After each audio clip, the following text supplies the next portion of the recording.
All right, good evening, everyone. This is the July 19th, 2022 Planning Board meeting. My name is Kathy Barnard. I'm the chairman, and let me introduce the other members of the Planning Board. Starting at my left is Doug Braskin. Next to Doug, Von Dugan, then Peter Goodwin. Mike Hodder is our vice chairman. To my right is John Thurston, Brad Harriman, who is the representative from the Board of Selectmen, and Julie Jacobs, who is an alternate. The first item on the agenda is public hearing. This public hearing was held over until today.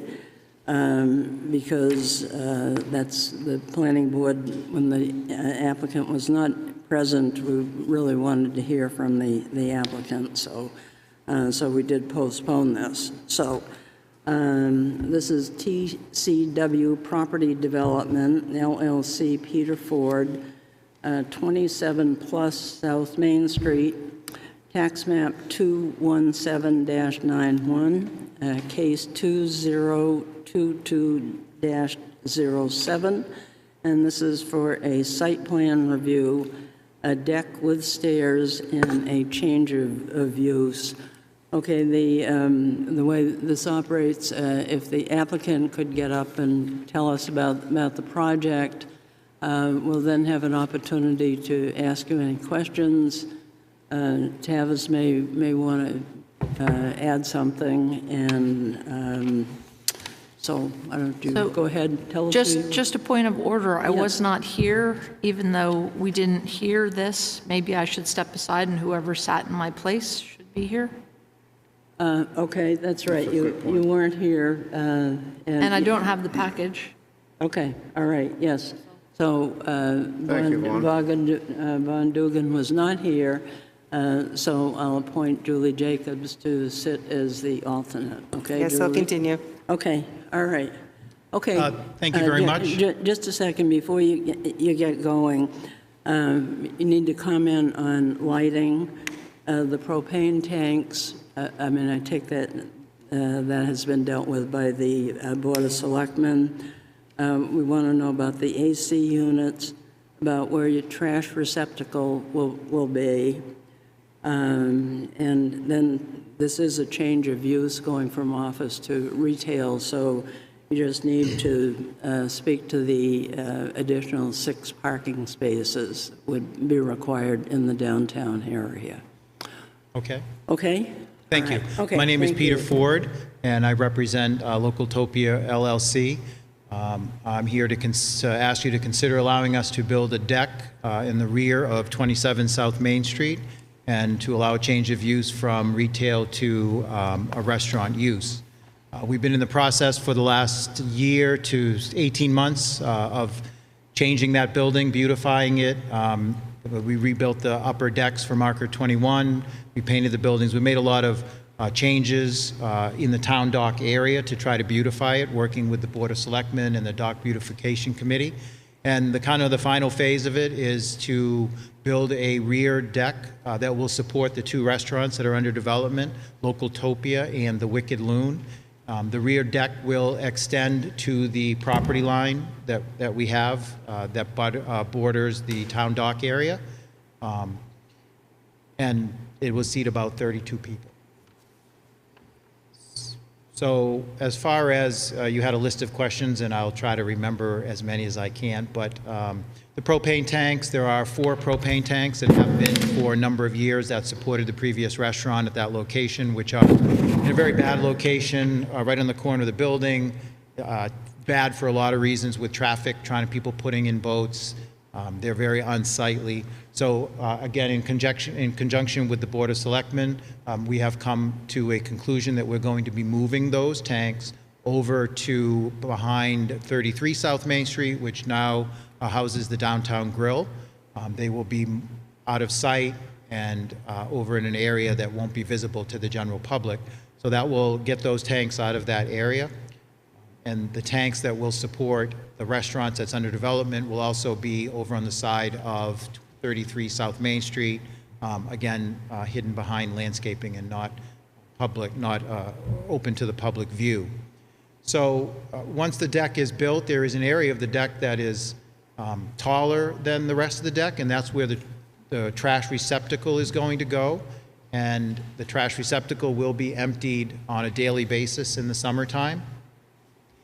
And that, there's been a problem with trash on the town docks for a long time. The number of restaurants contributing to, along with the zero lot line, and you look at every building in the town dock area, and there's no private portion. Every building has a public facade to it. So it has been an ongoing issue. And what we're proposing to do is we're going to have several roll-out dumpsters underneath the deck that will come out. They'll be emptied up every day. And then the second part of the plan is that we're going to have an off-site dumpster. So on those days, for instance, after the 4th of July weekend, when the disposal company did not come on a typical Saturday, then we will have the ability to take the trash off-site to a dumpster that will be someplace else. So I think that's going to not only alleviate any issue that we're creating by putting a deck there, but it will alleviate existing conditions even when there is no deck there, which I think the board and a number of people are aware of. And that's an issue that's been going on for a number of years. When the previous restaurant was there were probably 15 trash containers out back there, and it was kind of unsightly to say the least. So the propane tanks will be moved. The trash, I believe we have a very viable solution that's better than what's there now and will solve a good portion, if not all, of the trash issue. And I have spoken with owners of abutting buildings that have similar issues, the Downtown Grill, Marker 21, Greg Rourke with Dockside, and also I know that the Avery Building has the same problem. We're all going to pool our resources to support the taking of the trash off-site on those days when there's just not enough room. So you won't be seeing bags of trash anymore in that area. They'll be removed off-site.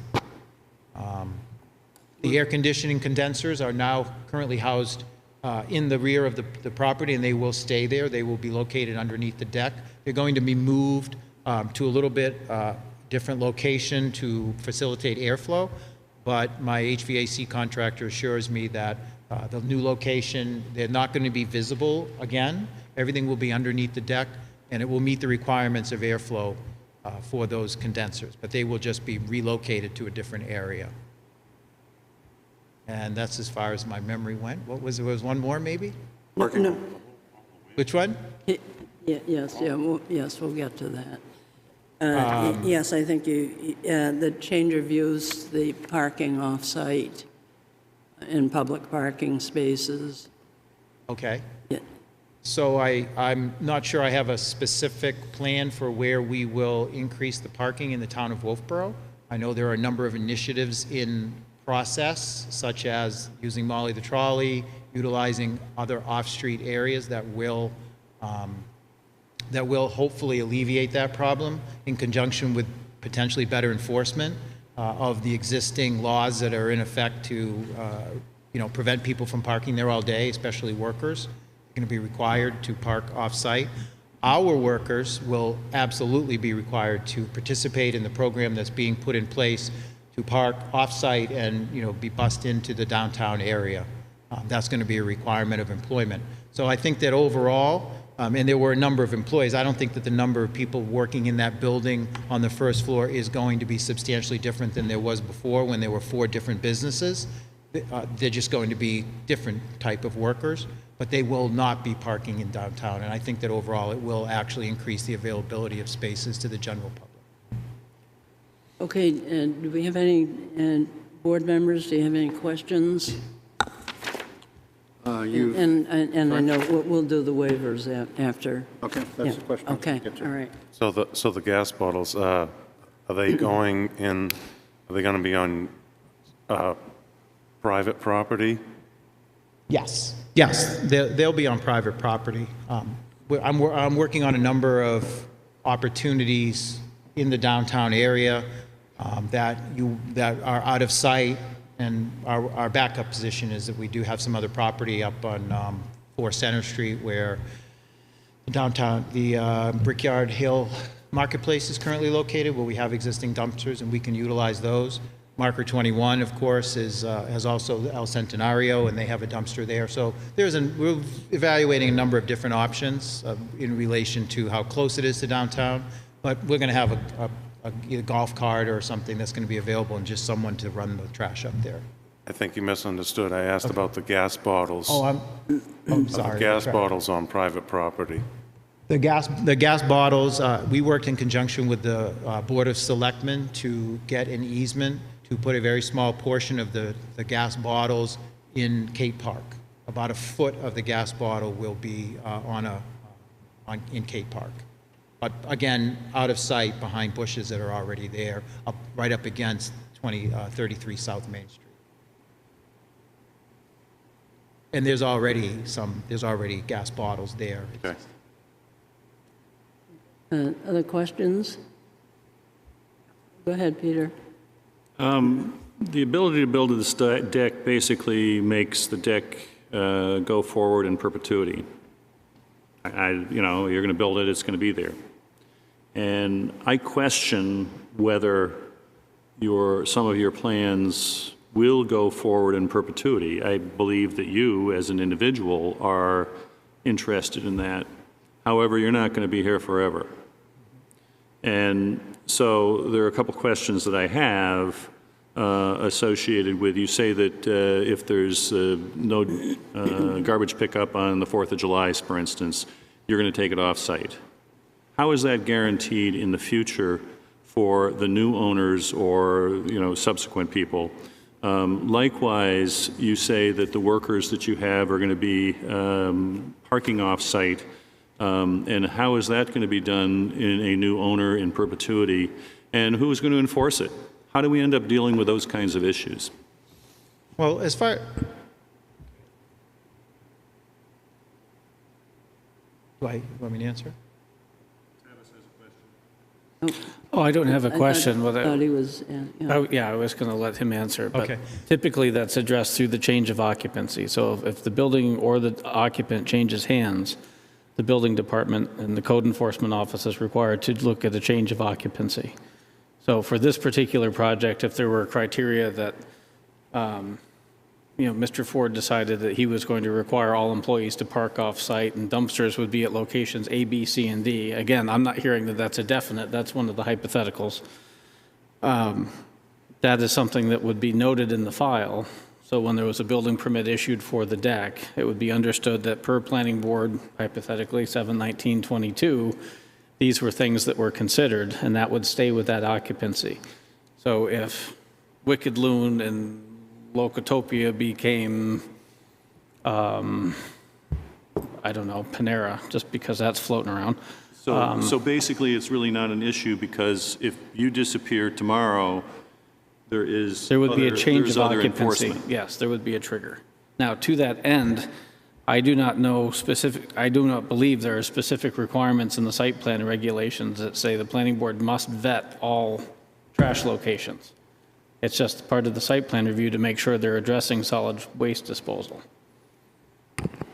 But to answer Peter's concern, we could, if the board felt it needed to, make an additional condition of approval, reading something like trash overflow from on-site bins to be moved to a off-site dumpster for future removal as necessary. Or something, a condition of approval that would state upon future change of occupancy, code enforcement and future tenant need to address That would be understood. And if parking, solid waste, and what have you. we made it a condition of approval and the condition weren't fulfilled, the approval would be null and void. Correct. All right. I would like to state, though, you know, regarding your question, that I believe that the solid waste solution that we're putting in place with pulling dumpsters out from underneath the deck it's more than what had been there in the past, and I believe it will be perfectly adequate to satisfy the existing requirements of the two restaurants that are going in there. I think that what you're seeing now is an extraordinary situation such as on the 4th of July, where Marker 21 was almost literally the only restaurant open in the entire town of Wolfeboro. And you can see that today, if you go downtown, there's only 1 or 2 restaurants. And it's not a good situation for the restaurants, and it's not a good situation for the town or our guests, because the restaurants just keep, like Marker 21, just could not handle that level of capacity. For 12, 14 straight hours, there were people lining up to go in there. So that's an extraordinary circumstance that I don't think will be repeated, hopefully, in the future, as more restaurants come online, more workers come available. But you are just seeing that right now, among other things. But if we were to make it a condition of approval that the overflow from the bins as necessary in extraordinary circumstances as use offered in originally, that would not be a hardship for you? It would not. My goal here is to work with the town and the Board of Selectmen and the Planning Board to beautify the downtown dock area. So yes, absolutely, getting rid of that trash is one of my main goals. And if there was an additional condition about the workers coming from off-site, is that an issue for you? It's not an issue for me personally. I think every business in the town of Wolfeboro has that same responsibility to have their workers park someplace other than on Main Street. But, I mean, the issue here is that there's an increase in the number of workers in that area based on this particular proposal, and so, this is something that we need to think about. Absolutely. Which you've thought about. Believe me, I don't have a problem with that because I'm totally aligned with that. It doesn't help any of the businesses in the town of Wolfeboro when, I'll just single out workers, but anybody is parking in a parking space on Main Street from 8 o'clock in the morning until 6 or 7 o'clock at night. And it only takes 10 or 12 people doing that there's literally no place for anybody to park. So the waiver that you're asking for, 173-15E, I, location and layout of all on-site parking and loading facilities, and K, type and location of solid waste disposable facilities, I think would fall under that waiver request that we're trying to vet out.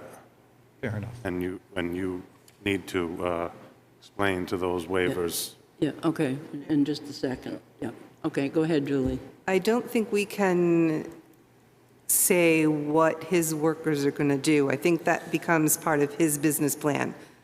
I think we can, say other things about parking spaces and that sort of thing, but we can't dictate where his servers are going to park. That has to be an internal thing. Yeah, he just offered it. Oh, Thank you. okay, any other question before, okay, go ahead. Question with regard to the trash disposal again. So as I understand it, you're at least temporarily going to have some of the trash underneath the deck, is that right? Yes, there will be closed containers that will slide out from underneath the door. All right. And if I understand the layout correctly, the only access to those containers would be from the town parking lot, is that correct? That's correct. So I'm just wondering if that's going to be an issue with access to the handicap spot or boats pulling in or out or anything like that. I don't know how often you're going to be going in to pull that trash out, but I just want to make sure that we consider that he's going to have access from town property, and it may restrict what we might be able to do on town property in the future if we want to ensure that he has access to the trash containers. You're talking about the adjacent parking lot. Yes, that's right. To the same end, the zoning allows the structure itself to go from property line to property line in all 4 directions. So something like the Avery building also has trash, does not have pull-out dumpsters. I don't know where their trash goes. I don't know if anyone, but the Avery building knows where their trash goes, but I presume some trash comes out of the Avery building. My point for bringing this up is it becomes very delicate to, I'll say, micromanage how trash is done. It is completely within property owner's purview if he wants to fill the basement and have somebody retrieve it from the basement every time the trucks come. I think that's a little less practical, but I think, again, similar to employee parking, which is very hard to enforce, frankly. I think it's a trial and error. And if the dumpsters don't work, it'll be spoken to and something else will have to be arranged, so.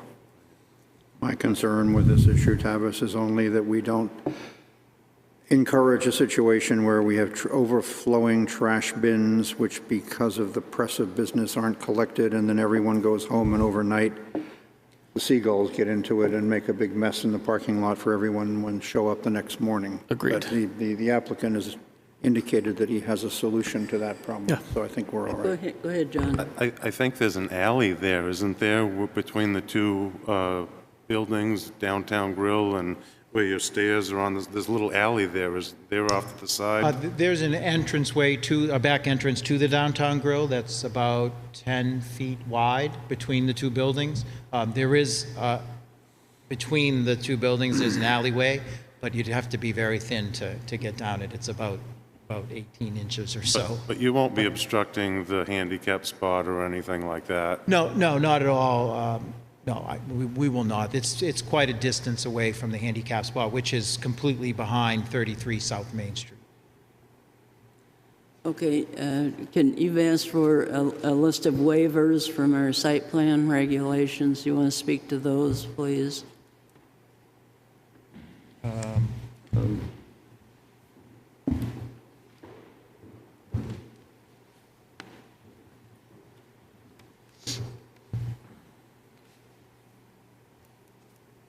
You want me to go down the list and justify each one? Well, yeah. Questions? Yeah, why don't we ask questions then, okay?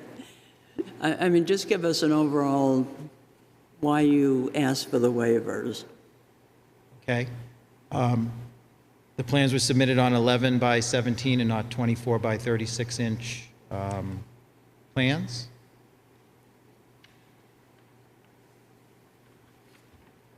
Certainly, all construction will be within my property line. None will be occurring on town property.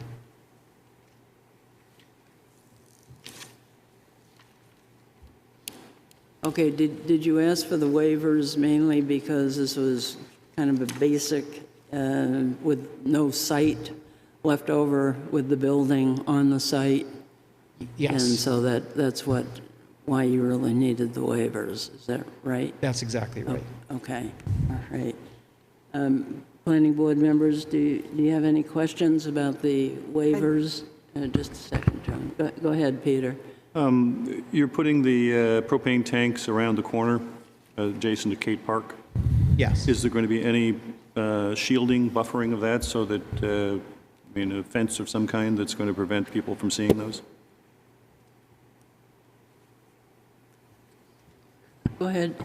I think that's the purview of the selectmen and the license agreement. I mean, planning board could definitely comment on it, but I don't know if Mr. Ford has permission to do that or if that's part of the license on town property. I think the proposal is a tremendous improvement over the currently existing conditions, so that's a good thing. Well, thank you. And I mean, I'll just comment that the four propane tanks that are currently there, right on the corner of the building, you'd have to look pretty hard to find them in the future once we move them. Again, we worked with the Board of Selectmen to come up with a mutually acceptable solution to those tanks, and most of them will be on this property of 33 South Main Street. Maybe only about a foot will be sticking into Cape Park, but it's already behind a bunch of bushes that you really can't see. All we need to do is create a path for them to fill the tanks, and then we're going to re-landscape about 3 or 4 feet in that row of tanks so that you won't see any of it, frankly. Hey, John, did you have a question? Yes. So I'll start with the first one, the 11 by 7. Unfortunately, I waited 2 years to see a survey, and when I see this, I can't read it. The only thing I can possibly locate in on is this triangular line that comes to the bottom of your staircase where it's to the existing staircase. So it looks like those stairs are going to land on the town's property. That was my first question. I don't know if you want to address that one before I continue on or not. About the location of where the stairs will go? Yeah, if they're going to be on the town property or are they going to be on your property? They are not. No portion of the structure will be on any portion of town property. Okay, so the rendering of the picture is a little off then, what you would say? No, the town, the property line, over the years, there have been several boundary line adjustments and agreements with the town that have allowed the property to move a little bit over to accommodate the handicap ramp that you can see in that picture. And so it's not a linear line from the back to the front. It does jut out a little bit and then come back in and follow the sidewalk. Okay, so that would be why I would want the bigger Tavis. That's why I would like the bigger prints moving forward when we see an application, so we can actually read it. That's fine. He requested a waiver to the smaller one. Because between the town survey and his survey, which aligned, there didn't seem to be much discrepancy on where the line was. Okay, so the next one is the 17321. As the deck will cover an area already paved, there will be no changes to the stormwater patterns or quantities with this project. So that it's going to combine with the 173.27.3, the request for streetscape buffer. So what we know is we've been trying to enjoy your building, and we've been trying to enjoy the lake. And over the years, what we've been trying to do also is create stormwater management in this area as best we can. And when I look at the requirements for 173.21 stormwater drainage, general requirements, all developments shall make adequate provisions for stormwater facilities. So when I think about adequate, I think about any. And Tavis has got his hand up. Is he stopping me for something? No, go ahead.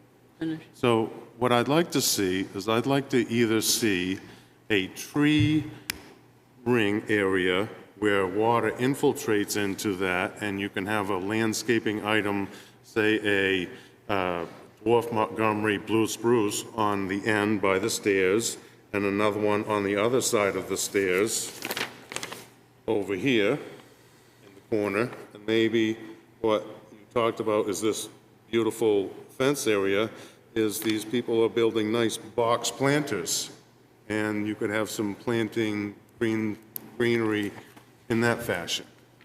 There's a lot of different things that we can ask for stormwater these days. I don't think I'm being unreasonable. I'm just looking for something, and I don't know how you would respond to that. Well, I think that based upon this site plan that's existing right now, the restrictions and the constraints of the size of the property and the size of the rear deck, I think that, losing any of the footprint of this deck would make it not viable as far as the amount of people that could sit there. Also, there's a number of, when we design this deck, there are a number of requirements relating to fire code, exit paths, fire paths that require everything to be connected so that people can get out of the building, because that is a fire escape from the back, down the back stairs. So this was really the only design that we could come up with. I would be very happy to work with the town about, like they did on the other side in back of Dockside, to potentially fund and work with the town to build an area of screening behind the building and behind the decks. But if you took away the portion of the deck, there would be very little left over, frankly. But did you have, well, because Tavis, did you want to? Oh, hey, I was just going to remind the board that you recently modified 173.21 to the new stormwater regulation. So it's no longer the stormwater drainage in the book, but the stormwater regulations. And this waiver was requested under 173.21.4. Upon showing by the applicant why these regulations should not apply, the planning board may grant a waiver from some or all the requirements of these regulations for projects that create less than 2,000 square feet of new impervious surface and do not disturb land within 100 feet of a surface water body or wetland. But then also under 173.25B5, resurfacing and routine maintenance of roads and parking lots is exempt. So the line I drew was effectively a deck as a resurfacing of a paved area because it's not going to be invasive on the paving area. So that's why the waiver made sense to me, or that's how I'm reading the regulations the board just adopted.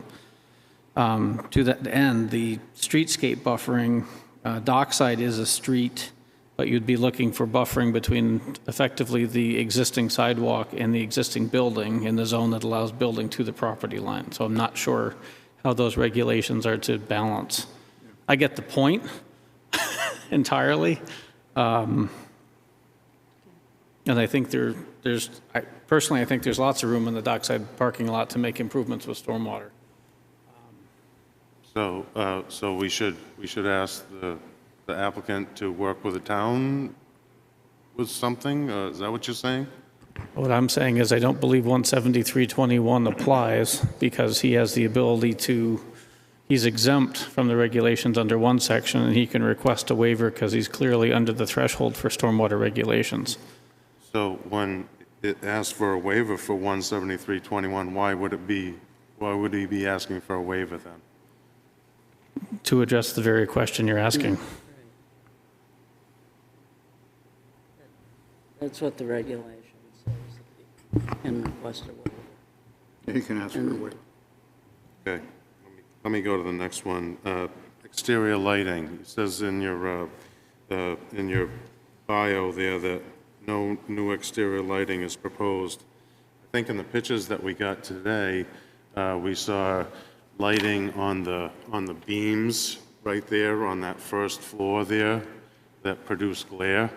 I know that there's a deck over it, but the fact that they produce glare is one of the criteria for, that I understand, for what we're trying to achieve in Wolfeboro as far as our lighting ordinance.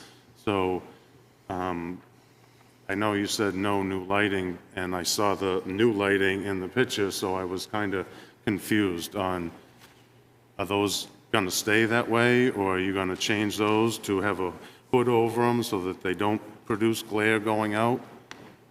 If that's a requirement that I do so, or if that's the best practice, then I would be glad to. I would support that, if somebody would second that.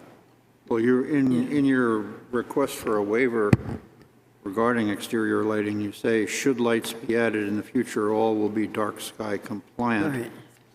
So future lighting is definitely going to be dark sky compliant. Are you anticipating additional lighting now as part of this application? No. Then I think we're covered. But those are new lights right now. See, they're new lights with this new structure that he's already put on. So those new lights should have already been addressed and shouldn't be there. That's my point. Okay. Then you have currently existing lighting, and John feels it is not dark sky compliant. Well, I think the issue is that the lighting that is in the architect's rendering is not the type of lighting that you would like to see on the deck, correct? Or that meets that requirement of what you just stated. I believe what he's referring to is we received some pictures of the dumpster from, I guess it was July 4th weekend. In that photograph, the lighting on the first floor shining onto the current deck. Is that right, John? Yes. Yeah. I never saw those. You didn't get those tonight from Kathy? Yes, I did not get I sent them at quarter Well, six, which is when I looked at my email. Those are new Yeah. lights, because I can tell because they're LED. Well, those lights would have been added with the previous building application for the decks that were put on about a year ago. Yeah. I can't really speak to new versus what you mean by new. They were already approved and went through the building process, and they're existing at the moment. They're not anything that's been added since And then. they're not part of this application, is They're that not, what you're no. saying? They're not part of this. He's saying that these were previously approved, and not part of this application. So, John, what I would suggest is that while the lights, we may find the lights objectionable, they're not part of this application and perhaps should be addressed separately. Well, I think they're new lights since LED was brought into effect, and that's why I'm triggered, because I can see that they're LED lights, and when we adopted our lighting ordinance, we asked specifically all lighting should be full cutoff or shielded lighting. So either our planner or our building inspector or somebody didn't catch it, and we need to address it.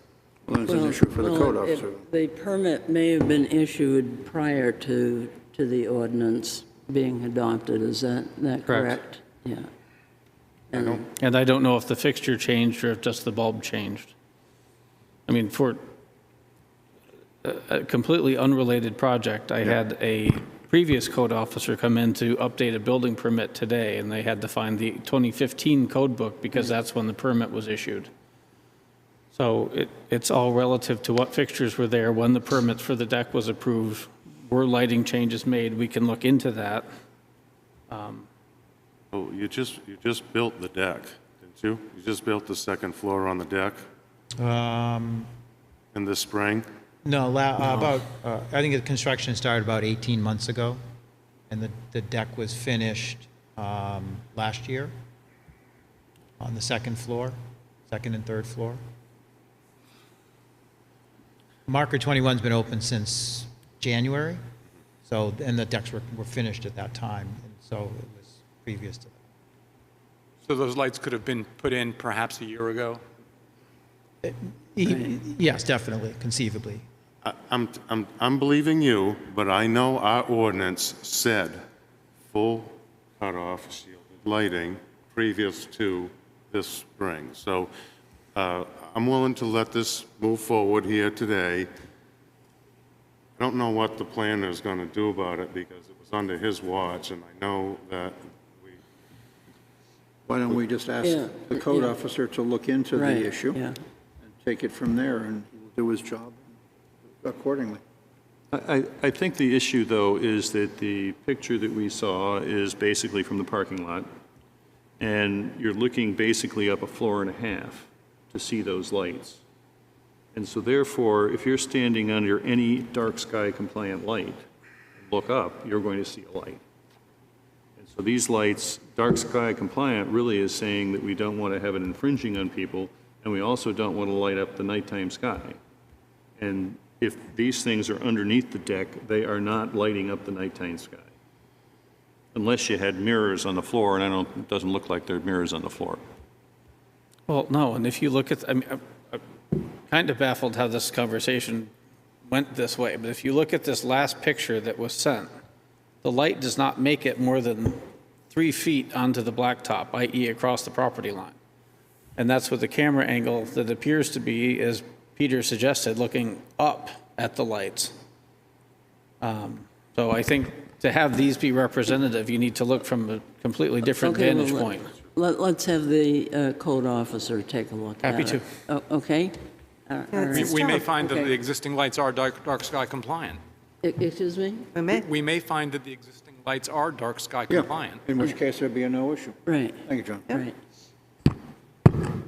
You done, Mike? no further questions. I can have a Okay, go turn? ahead, Julie. My turn? You say you're not going to have any more signage. So we're looking at the back of the building. Is this going to be like no entry from the rear of the building? Or are you going to serve out on the deck? I mean, will guests be coming into the restaurant from the rear deck? No, they will not. Okay. Are they going to be seated there and then people are going to go in and out? Or is this going to be just grab your food and sit outside by yourself? People will be being served outside. They will be, and they can leave from outside. They cannot leave the premises, they cannot leave the deck only through the restaurant. Oh, so you're going to block off the Yes, exits? yes. Except for fire code, I would imagine. That was, yes, that has to do with fire code issues. There'll be a one-way push bar Okay. so that people can So- get out. But not back in. But So my real question was signage. So you're coming into the docks from about, how do you know what this place is? Are you going to have signs on the back of the building like the building next door does saying what it is? Because you say you don't want any new signage. we're not planning on adding any additional signage to the rear of the building.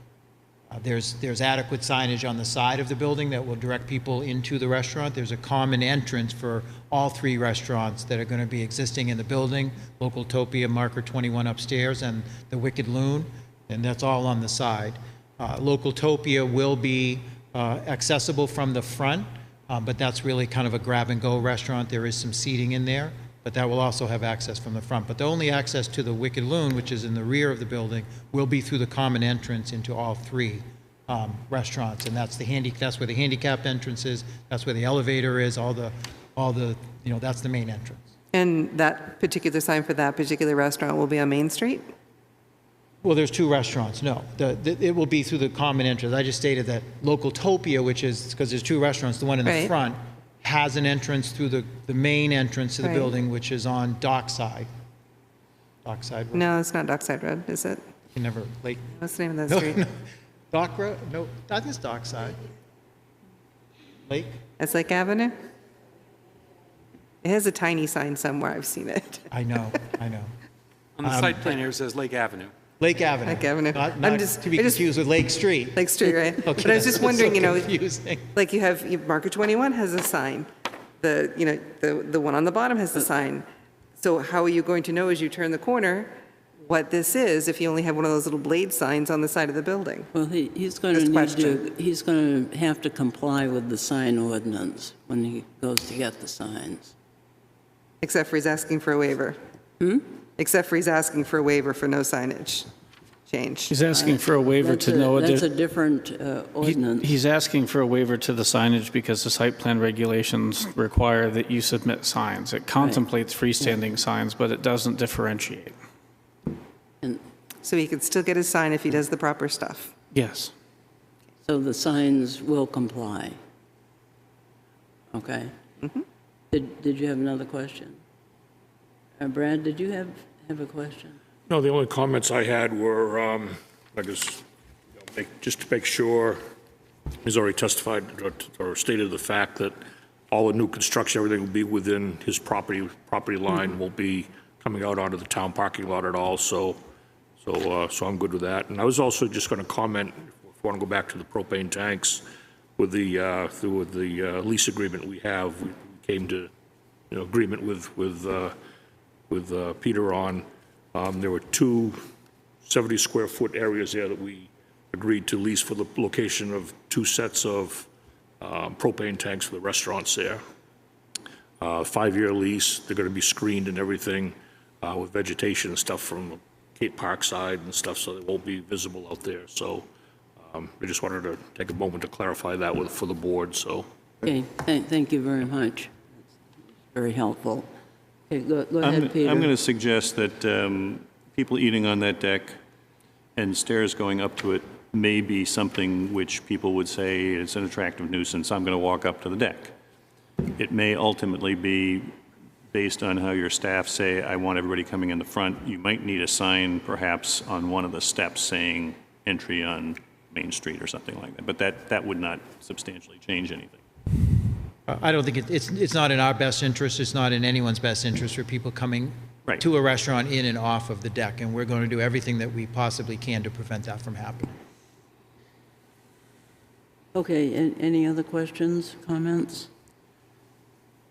Okay, the first thing that we need to deal with is the waivers. Do you all feel as if he has adequately addressed the waivers? Anybody? Go ahead, Tavis. Well, in addition, in my review for you under solid waste disposal, I did suggest the board consider waiving the requirement for on-site solid waste disposal, because that is one of the requirements of site plan review. It's not one that Mr. Ford requested outright, but it seems perhaps prudent, similar to the propane, if the applicant can coordinate a way to do off-site, whether it's relief dumpsters, if you will, or other off-site things to manage the waste and things visible or affecting the lake, that be an option. So I would suggest the board consider, in addition to those requested by Mr. Ford, include the waiver to allow off-site solid waste disposal. again, that's almost inherently tied to a suggested condition of approval. I was going to say, wouldn't the condition of approval cover the request for a waiver? It does. I just wanted to be clear that that's where my mind is and make sure the planning board's on the same page and agreeing with that concept. Since the applicant hasn't asked for a waiver, we can accommodate him by making a condition of approval. Correct. And he's also said that he is willing to work with other people in that area to try and resolve this issue, which I think is kind of a major, Yeah, and it's part of the record, too. major part of this, so. So you're looking for a motion? Yes, I am. I'd be happy to move to approve the series of waivers submitted by the applicant in his letter of June 7, 2022, including the project summary narrative and the application waiver requests in series, period. Okay, motion has been made. Somebody want to second it? I'll second. Okay, all right. Motion has been made and seconded. All in favor, please say aye. Aye. Opposed? Abstentions? Okay, all right, we've now considered the waivers. It seems with the waivers having been granted that this application is now complete. So again, I would look for a So moved. motion to approve, Be happy to say that the application is complete so that we can open the public to hearing. move the unstated motion. Okay. All right. Somebody want to second that? I'll second it. Okay. Motion has been made and seconded. All in favor, please say aye. Aye. Opposed? Okay. All right. Can now open the public hearing. If there's any member of the public that wants to speak to this, now would be your opportunity to do that. Okay. All right. Don't see any member of the public coming forward. So, Tavis, did you have some suggested conditions for us to consider? I do. From the review is the reference to the plans as submitted June 8th, 2022. The second is the applicant shall submit a detail addressing ultimate location of condensers, propane, and trash facilities. Such shall clearly demonstrate compliance with the site plan regulations and applicable IBC and NFPA codes and be on file with the town prior to the issuance of any building permit for this structure. That's referring to the deck. Applicant responsible for the recording fees for notice of decision and any and all documentation becomes the binding record for this project. Okay, does anyone want to add any conditions? I was not paying attention. Did you cover the trash overflow? Yeah, No. Yes, he did. Yes. Okay, thank you. Then I have no further conditions. Okay, so, I think this is how this is supposed to go. We're going to now vote on this, and then we will list why we voted in favor. I Is that think we should list why we're voting in favor first and then vote first, subsequently. and then vote? That's what I Okay. would think. Is that the way we should do it, Tavis? This is all new, folks. I think the findings of fact need to be stipulated, and the final statement would be, and then so finding, make a motion to approve the Yep. project as, Oh, if- okay. or deny, whichever the way the findings are going to go. Okay, so this is findings of fact all of this needs to be done, and then we will vote to approve the application. Okay. All right, the applicant has asked for a list of waivers and justified all of those waivers. So it seems that he is in compliance with the site plan regulations. We have covered the lighting, and he has agreed that if there are new lights proposed, that they will be dark sky compliant. The propane tanks, that issue has been addressed adequately by the Board of Selectmen. The AC units, that also has been addressed by our site plan regulations. The trash receptacle, it seems that the applicant has come up with a reasonable plan of approach for this. Does anybody want to comment on that? Just add, as far as trash removal is concerned, the applicant has indicated that the bins underneath the deck will be emptied daily, and when necessary, consolidated into an off-site dumpster, which will be removed as appropriate. Okay, we also dealt with the stormwater issue, and it seems that our regulations do allow that this does not need to meet the stormwater regulations. That's pretty much what the regulations say. Okay.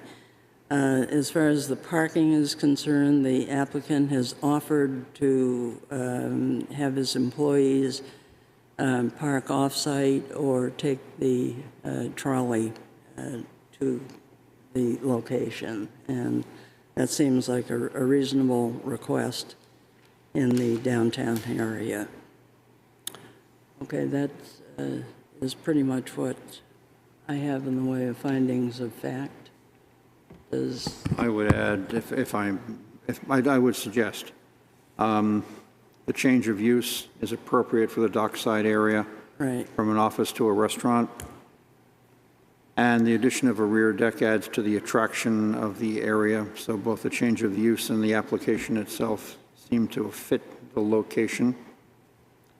Propane tanks location has been dealt with. You have that covered? According to an agreement with the Board of Selectmen. Right. Okay, and it seems that this is an overall improvement that's being proposed to the area. You cover the air conditioning condenser? Yes, I did. All righty then.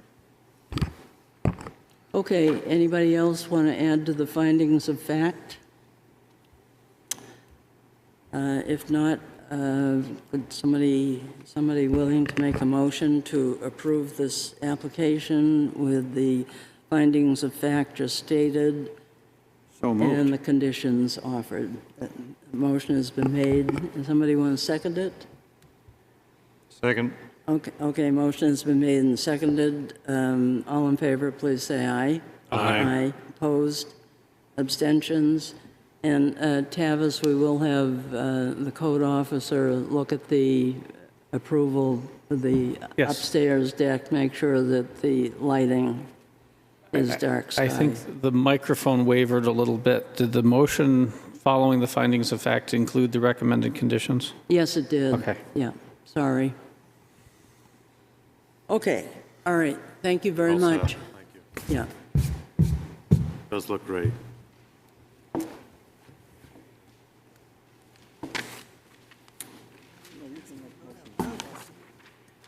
Yeah, I know. Okay. I'll be happy to play the game if you want. Well, it just seemed like. Okay, on to the discussion items. Short-term rental update, right? Is that me? No, I was looking at Tavis. Yeah, so what I have for an update, I did have town council, as suggested by the board, look at the definition of short-term rental, and the response was no concerns. I think the subcommittee needs to have another discussion or two about next steps beyond adding the definition and to see where the board may want to go. Does the town want to have a short-term rental ordinance, or do we want to leave it as the understanding of once the use is defined, the use is precluded?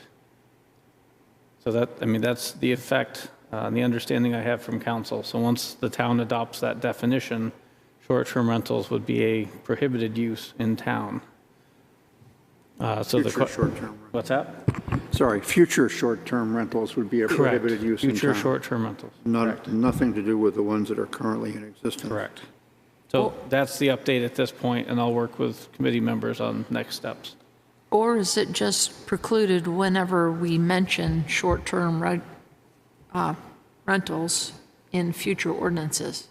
No, the suggestion, the recommendation I made was to define short-term rentals as the use of a residential unit, as a residential dwelling unit for rental purposes for a period of 31 days or 1 month, whichever is less.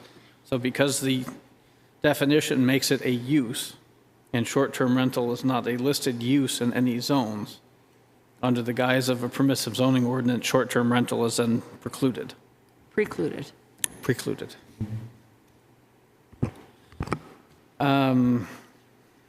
That's all I have on that. Okay. How is this going to affect the ADU proposal? Not at all. Okay, all right, so that will be a separate issue. Yes. Okay, Well, it assists the ADU changes that the town has been working on. It's similar to everyone understanding that drive-through restaurants weren't permitted, but last year's change doubled down on the language to remove the, remember that? oh, okay, so you now think our little subcommittee should get back together and further define this and then come back to the board? Nope, not further define it, decide if the town may or may not want to take the next step in coming up with. So what I understood my direction from the board was to find a way to freeze short-term rental establishment in its tracks while the town decided if it did or did not want to encourage increasing the number of short-term rentals. So the next question is, does the board want the committee to look at drafting an ordinance that might define which areas, zones, et cetera, of town would be appropriate for short-term rentals or not? Okay, so So we can, that's a hypothetical. okay, we can put ADU aside because that's all taken care of, right? And then. Well, now just- By the that end of was just tonight- short-term rental update, yeah. Yeah, okay, all right. So with ADU, the one short page in your packet, that's the data that John was looking for. Let me try and explain the asterisks and other things. Worked with Terry, there's a report that was done in 2019 saying there were 4,003 single-family homes. Wait a minute, but that's for the ADUs. Correct. Right. Can we just decide whether the board wants us to continue working on this and on the definition? Of short-term rental. Yes, Okay. Are we talking about a 3-panel? yes. Yeah, the three of us. And then come back to, Maybe I planning can board. offer some clarification. Okay. We have a definition of short-term rental. That will preclude any future short-term rentals in town if the voters decide to adopt it. Question is, we have a whole series of currently existing short-term rentals, and we may want to regulate future short-term rentals with a change in the definition or an ordinance allowing short-term rentals in particular zones under certain circumstances. I think that's the commission for the subcommittee. I've agreed, the subcommittee asked me, and I have agreed. I've gotten together the ordinances that are currently in existence in Meredith and in Laconia. I've drafted those out. I've reached out to the planners in both of those towns to ask them, one, do they apply them? Can they apply them? Have they applied them retroactively? Two, what has been the public reception of those ordinances? And three, how do they expect them to impact growth of short-term rentals in their towns in the future? And when I have that information, I was going to share it with the subcommittee, okay? at which point we'd all get back together again and maybe think some further thoughts about the issue. Nothing currently, so I would not recommend that our little group get together anytime soon. That may change if those planners get back to me and I have time to draft something for us, but not for the next couple of weeks. Okay, so, Within a month? yeah, Yes, I would hope so. are the rest of you all right with us continuing with this or not? I have a question. Okay. And that is there any way the short-term rental process can be defined by having people who have an existing short-term rental register it as a requirement to carry it forward? You cannot apply new rules to existing things. You can't make them register it. Correct. But the burden of proof automatically shifts to the alleged short-term rental operator. They need to prove, and this isn't in the regulations, the town just says, okay, you're claiming you have one of these, how are you going to substantiate it? And then the determination is made by the code officer, and if the applicant disagrees, they can appeal and go to the zoning board, and someone either does or does not have a legally established non-conforming use. So could we put a notice out to the public saying, you know, this is coming, you will need to have a burden of proof for your existing short-term rental, please register it? Well, if that's what we decide that that's what we want to do. I would be very cautious there. As Tavis said, we can't touch pre-existing unless, one, we find that they are in violation for some other reason, and therefore we can touch them. And two, unless the state decides to pass an ordinance that says the town can retroactively require registration. And that may become part of the new SB 249 whenever that comes back up before the Senate. So at the present time, no, we can't ask the guys who have them now to register them. We could ask them in future to register, but we haven't gotten that far. Well, when we get to that point, can't we offer the cherry? Here, register it, then you're in compliance. So you don't have the burden of proof, like make it a plus, No, they're going to have the burden of proof. even if they register it. If there's some system of registration, when we change it, Well, the system of registration would be prove you have one, i.e. establish the burden of proof and you can register. So Because the path it's heading down is short-term rentals are effectively illegal unless you had it. unless you had it, and you have to be able to prove it. So it would be a good notice to put out saying, here we are today. In 2 years, it may be harder to prove. If you can show that you rented it for a short term, show us now, so you're not in future problems. Okay, devil's advocate, if the town is making, or the planning board at least is suggesting the town consider a definition to make it illegal, it seems counterintuitive to allow people to establish grandfathered uses. It's not illegal, though. It's not illegal. It's a established use. New use is illegal, but if you had one, let us know what you have, and then you don't have this problem down the road. No, I think Tavis's point is that if the town's intent is to prohibit future short-term rentals, then we don't want to give those who don't yet have a short-term rental advance notice where they would establish a short-term rental in advance of the ban. Well, okay, so maybe we start with the ban and then notify people and say it would be good now to register. Yeah, that would probably be April or May next year if it passes, yes. But I'm just thinking, just processing. So the problem that I'm thinking about with that process is you have an older couple that's in their 80s, and they used to have somebody come and they rented their place for $1,000, and they didn't go get a rooms and meals license. They took the money, they put it in their pocket, and they paid their taxes with it. That's what we're hearing from people. I have a hard time trying to pin people down to say you didn't get your rooms and meals license and now you're busted. I think that It's not busting, it's just perhaps not grandfathering. I think the way this town has behaved in the past is exactly the way John describes. People in the farms rented out rooms in the summertime to get some extra income, had tied them over the wintertime. And I wouldn't want to get in the way of that because a lot of people still do that.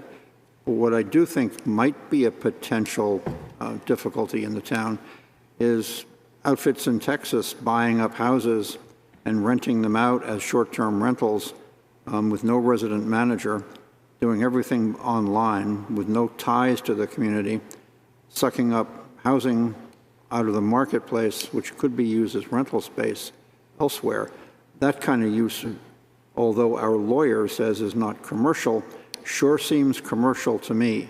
And even if I can't do anything about regulating them on that basis, it seems like there's abuse going on that needs to be looked at. Okay, so that leads to another question. Can we make a provision that when a property changes hands, any grandfathering of short-term rentals expires? No. No. Oh, well. I mean, you can't, I mean, it's in the ordinance right now. If it lapses for a year, it's over. But it has to lapse for a year.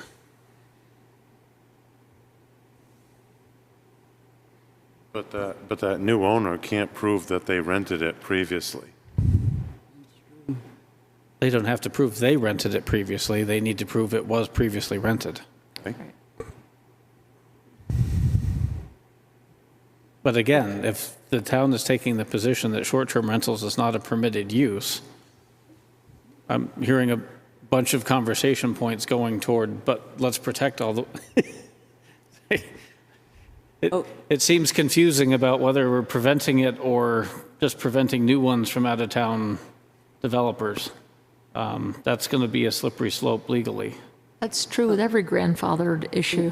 Absolutely. Yeah. Right, but Every time you change the if sign any of regulations, you we don't took a send look- out notices. If any of you took a look at the housing information that I sent around for the state, that's a very small number of people that are purchasing properties. Yeah.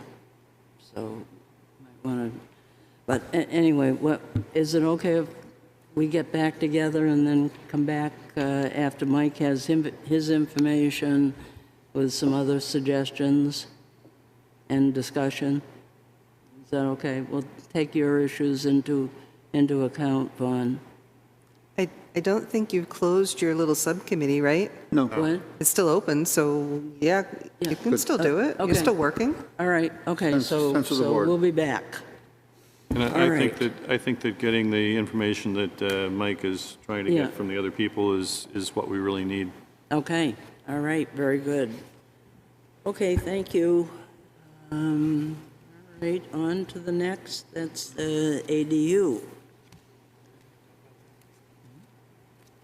Okay, So, a couple of meetings ago, there was a request for data, and my understanding was how many single-family homes are there, how many lots are left over, and how many ADUs might that mean? So in 2019, there was a survey of the whole town done. There were 4,003 single-family homes. Then I worked through the building permit software. 37 new homes were built in 2020. And for 21 and 22, we took the time to, well, technically 46 new homes were built in 21 and 23 new homes were built in 22, but approximately a quarter of those in 21 and 22 were tear down and rebuild. So I backed those numbers down from 36 to 44 and 23 down to 19. Best guess at the moment is 4,059 single-family homes in Wolfeboro, which would lead to 4,059 ADUs. And based on the 2017 lot data, which seems to be the most current available electronic version, I didn't go through and count all the subdivisions from 17 forward. There are approximately 1,093 lots left, so another 1,093 single-family homes, if you assume that every one of those lots is buildable. okay, so there's about Oh. 4,000 single-family homes, and the state statute says that any of those could have accessory apartments. All of them, All yes. of them. Any or all, however Any you and want to. all yeah. of them. So roughly 4,059 homes. I think there are only a small handful of ADUs right now. So roughly 4,050 ADUs could be built, And how many have we done in the last, about a handful. like, is that five? 6? Five. Well, yeah, a handful. And I think we have to be careful with SFR because shorefront residential is the same as single-family residential. So Yes. it's Yeah. just confusing to me. Yeah. Now you know. So I said single-family residential. I typed it in as shorthand, but I can turn it into one-family dwelling if you'd like. Okay, so that, And that excludes the shorefront, right? Because we're not allowing them detached, I did all parcels. everything. I did all parcels. I did not, there's no way, well, right now, they all have to be attached because detached isn't a Right, thing. doesn't But this exist. number doesn't increase by allowing detached. Right. So, It decreases okay, so that the would be, detached, yeah. the 4,000 would be minus the shorefront. But there was some discussion about, some people seem to think. Well, we no, should- the 4,059 would include the shorefront because shorefront is allowed an ADU. Attached, Attached. Attached. but not detached Okay, in the but future. only attached is allowed now. Okay, So Yes. that, all right. but that number yes. doesn't change. Attached, right. Yeah. I'm just trying to clarify, not criticizing. so I think when Linda came up to the podium, she said it might be good for us to know which ones are on town sewer or which ones were on private septic.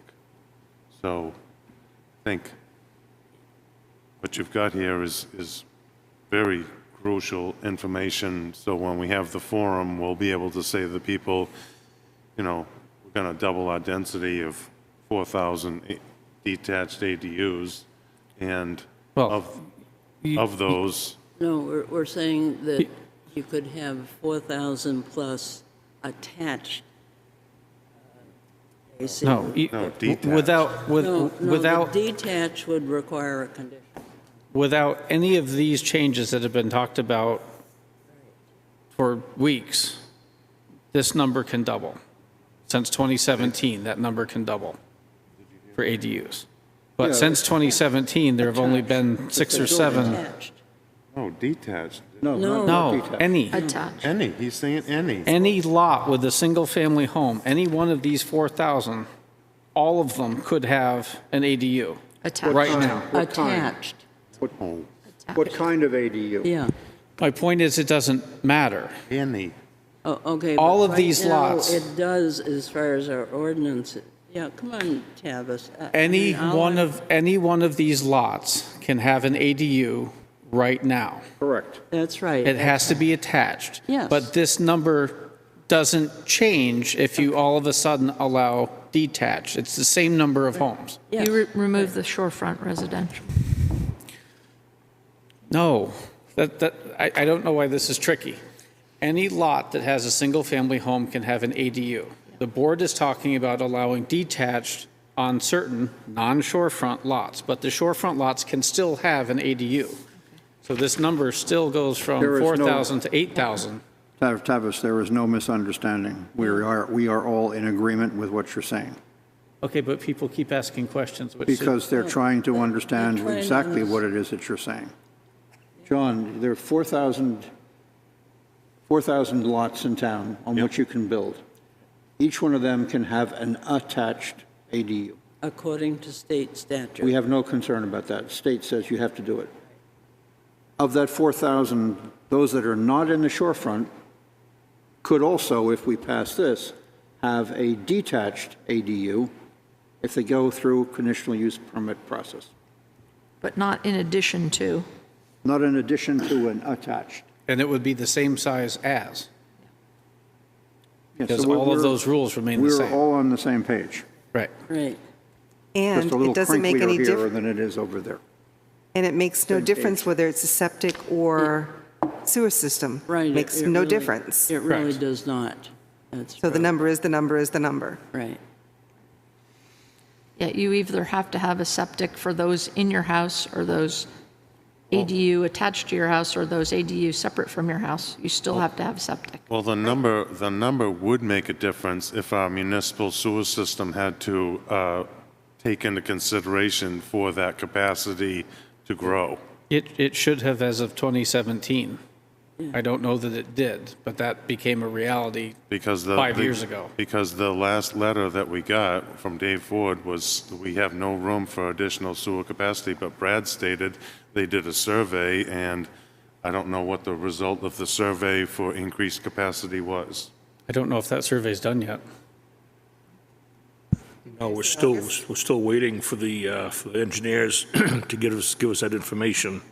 We're estimating, I think, around 50,000, 60,000 gallons per day availability right now, depending on how this, the survey comes in and the analysis and stuff. So that's just a guesstimate right now, but But regardless we're what- already there, though, because we have to allow ADUs. We Yeah, don't so- have to allow an increase of anybody's bedrooms. I was gonna But we say- could allow a different type if of, they're on the sewer system, we have to allow them to hook up to expand out anyway. We can't really say no to it, so. No, but as a town, we want to know if our system is going to be able to handle it, or there's going to be problems 1 or 2 or 3 years down the line. We should be doing our homework to accommodate for our sewer system. That's what we're That's doing. what We're waiting for it. That's what we're trying to do, Yeah. and that's what we're waiting for. And I agree with you, John. I think two separate issues there. How many households can 50,000 gallons accommodate, do you know? Depends, what they used to do, I don't know if the formulas have changed, used to base it on the number of bedrooms. Right. So depending on how many bedrooms the ADU, if it's a 1-bedroom or 2-bedroom, there's going to be a difference. Like they figure about 150 gallons per day per bedroom was the old formula when I used to be, designing and stuff back way back in the day. My understanding is the DES is treating an ADU as a bedroom and a half. So even if it's 1 bedroom, septic capacity is calculated at 1.5. I don't know if that carries forward and becomes 2.5 if it's a 2-bedroom, or if it just goes to 2. But for those on septic, so if you have an existing 4-bedroom home and you convert one of the bedrooms in an area to an ADU, it becomes a 5.5-bedroom home for septic. They don't have to install the new septic, but they have to have the upgraded plan approved and on the shelf, i.e. a shelf plan, so that when and if it fails, they have an approved plan and they aren't for want of septic. Where this really, John's point is quite valid, really, and that's why many of the communities on water and sewer threw their hands up when the state mandated ADUs, is that no one contemplated effectively doubling the density of their single-family neighborhoods. That's a fait accompli. Has the Board of Selectmen anticipated how long it's going to be at current rates of growth before we are at 0 extra capacity? No, not till we get this information. That'd be the next step to plan, the growth, growing out, to the system, what capacity we have, where it would come from, and then obviously making plans for future to Does be the able Board to of handle the Selectmen, increase. The thing is too, we don't know within the system now, the sewer system, of all the houses that are on it, whatever number it comes up to be, whether it's like 1,000 or whatever the number, I think it was 2,500 if I remember right, somewhere around the, yeah. Doesn't it? And depending, some of those already have ADUs in there, so not every house that's on the sewer system now would be figured into that math of 1.5 bedrooms added onto it, because probably whatever percentage could be already have their ADU within the building, so. So you're saying that the attached is already being considered? No, I'm just saying that some of the houses there might already have that, Yeah. so the volume was already, Right, okay. is already being used, so, But but they we don't know haven't- what that number is, so. Okay, we haven't taken into account the fact that the state passed this law, and people could have them in the sewer system. Yep. but Brad, We did have you not just, taken- No, we haven't taken that into account yet. Yeah, The okay, first step is to get yeah, a study okay. of where we're at, so. Yeah, all right, okay, thank you. So the simple math would just be to subtract the existing ADUs from the number right now and say, this is all we have with ADUs, and the rest of the number, the 4,000, is basically the added capacity. Because we're going to have another 4,000 homes that can have another ADU, If they whether are or not built. it's detached or attached. Luckily, in our favor, attached ADUs haven't been all that popular. So I don't think 4,000 guys are going to suddenly run out, or maybe 1,000 are going to suddenly run out and build them now that the state says you can, because we haven't seen much in the way of interest at all. If I can ask Brad, does the Board of Selectmen expect to, one, have the estimate of excess capacity, and two, a plan in place to deal with future growth should that excess capacity get touched, get to maxed out by the end of this fiscal year?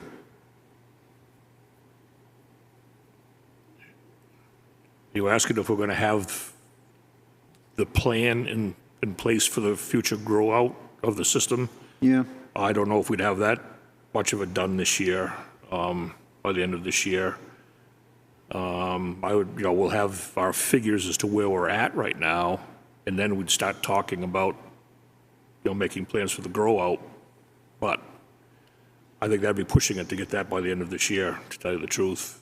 If you Because think you talk about permitting, and not necessarily permitting, but coming up with a plan, whether it's in the spray fields, or if we can expand the RIB site, or find some other alternative site to, to dispose of our waste, so.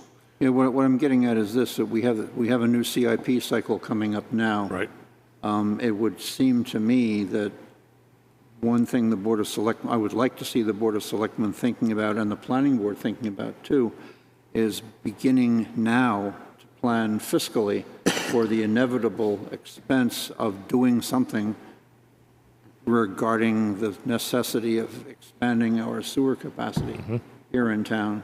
And that's going to be a very expensive item, and maybe we should start thinking, I would suggest that the Board of Selectmen might be thinking about creating a capital reserve fund at this point, feed some money into it, let it grow over time. Yep. To plan for the future. Oh, absolutely. I believe we still have some funds left over from the lawsuit we haven't spent yet, now that we're done with the RIB repair. Did we, in the sewer system? Yep. So, we had.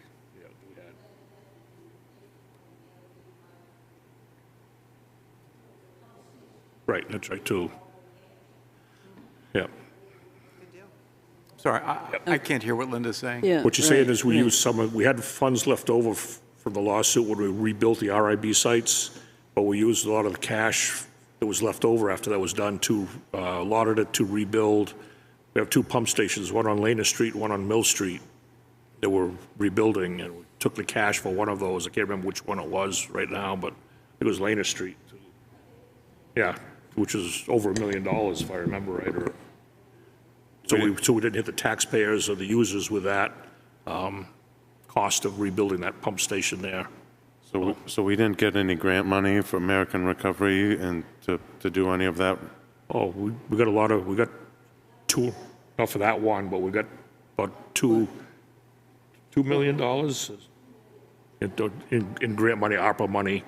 We put into different projects around town and stuff, so. I think we're going to be looking at an enormously large expense to deal with our sewer system capacity expansion. And I think we need to start looking at new money put into a reserve fund and build up over time. And I imagine it would take years to do that. But I think the planning board, when it comes to make recommendations for its goals for the CIP program this year, is going to put high on that list, beginning to solve the need for additional sewer capacity here in town as a principal need. Yep. I agree, and I think, I guarantee we'll be having discussions about that, especially once we get this study in at the Selectmen board level to, the next steps moving forward. Do we want to do our capital reserve fund? How do we want to, progress with that? So it's not going to just get the report and then sit on it. We're going to, have discussions and move forward with how to resolve and be where we need to be for this, so. Well, let's hope that we can all be flexible during the CIP process. Yep. Right, Like well, Linda. and I think we have to remember that the reason we got started on the ADU detached ordinance was because we're concerned about housing and the need for housing. And again, if any of you took a look at that New Hampshire, the study on housing, I mean, it shows how many houses are needed in order to accommodate people. So all we're trying to do is to come up with one small step to by dealing with this issue. Yep. Well, yeah, but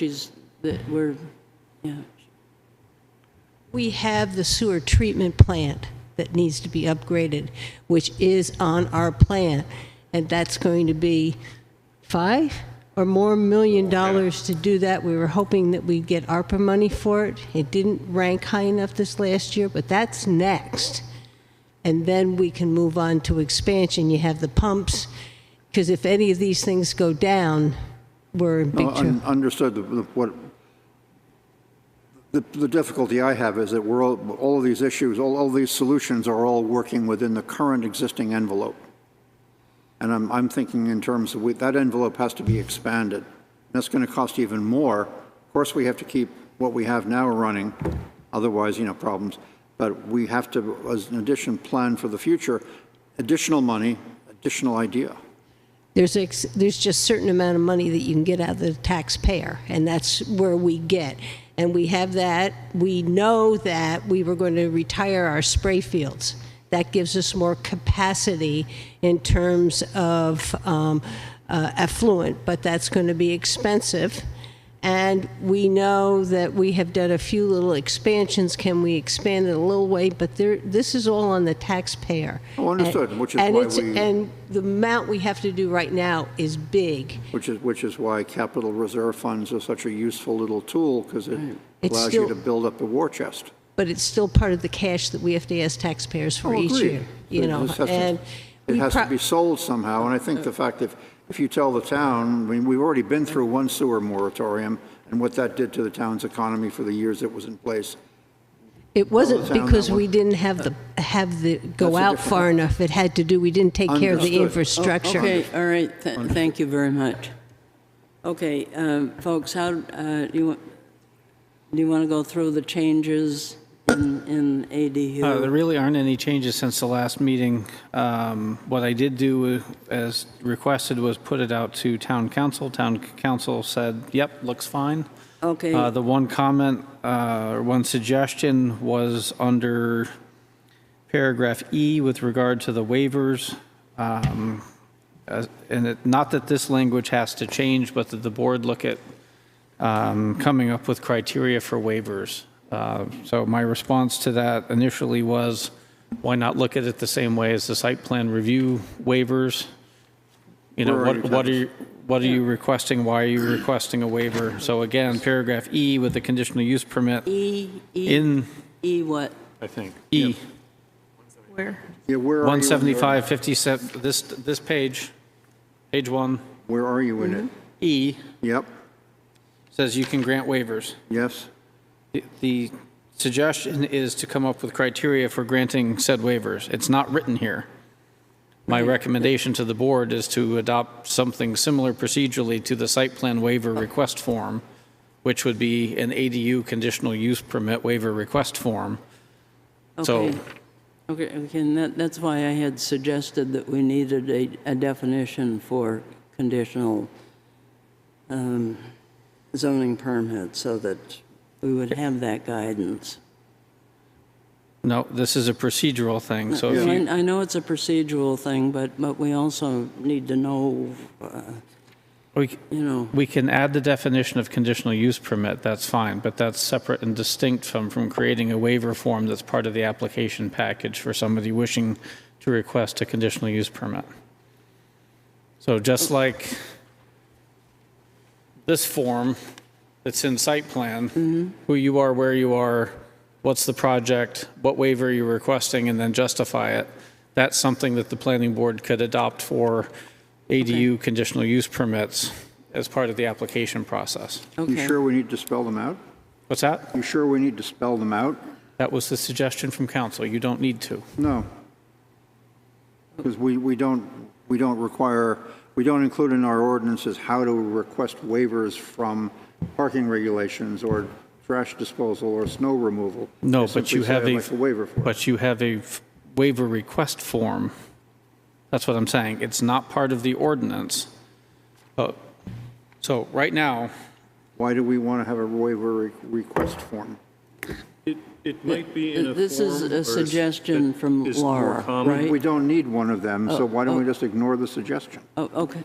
All Okay, right, that's your opinion. that- I I would, ignore the you know, suggestion. for the sake of discussion, I would say, why do you need the same thing in site plan review? But it's there. So for consistency, it would seem appropriate to have a waiver request form. as That's a part- legitimate reason, rationale. Okay, under E, did we firmly decide to exclude the shorefront residential district from the conditional use permit? That's what I heard the group agree on, Well, yes. I just wanted to be sure that everybody was. Yes. Yeah, that's been, Okay, Yeah. everybody's still okay with that's it. been through All right, every very good. iteration of this document we've Okay. done Didn't that. we have something about separation distance from the house, We though? did, Yes. that's missing. Right. That's Yes, missing. farther on. No, I saw that in here. 150-foot It was difference. 150 foot.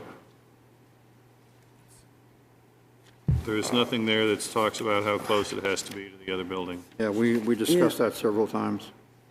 Right, but there I'm is still seeing the nothing. same typo, so did we get the update?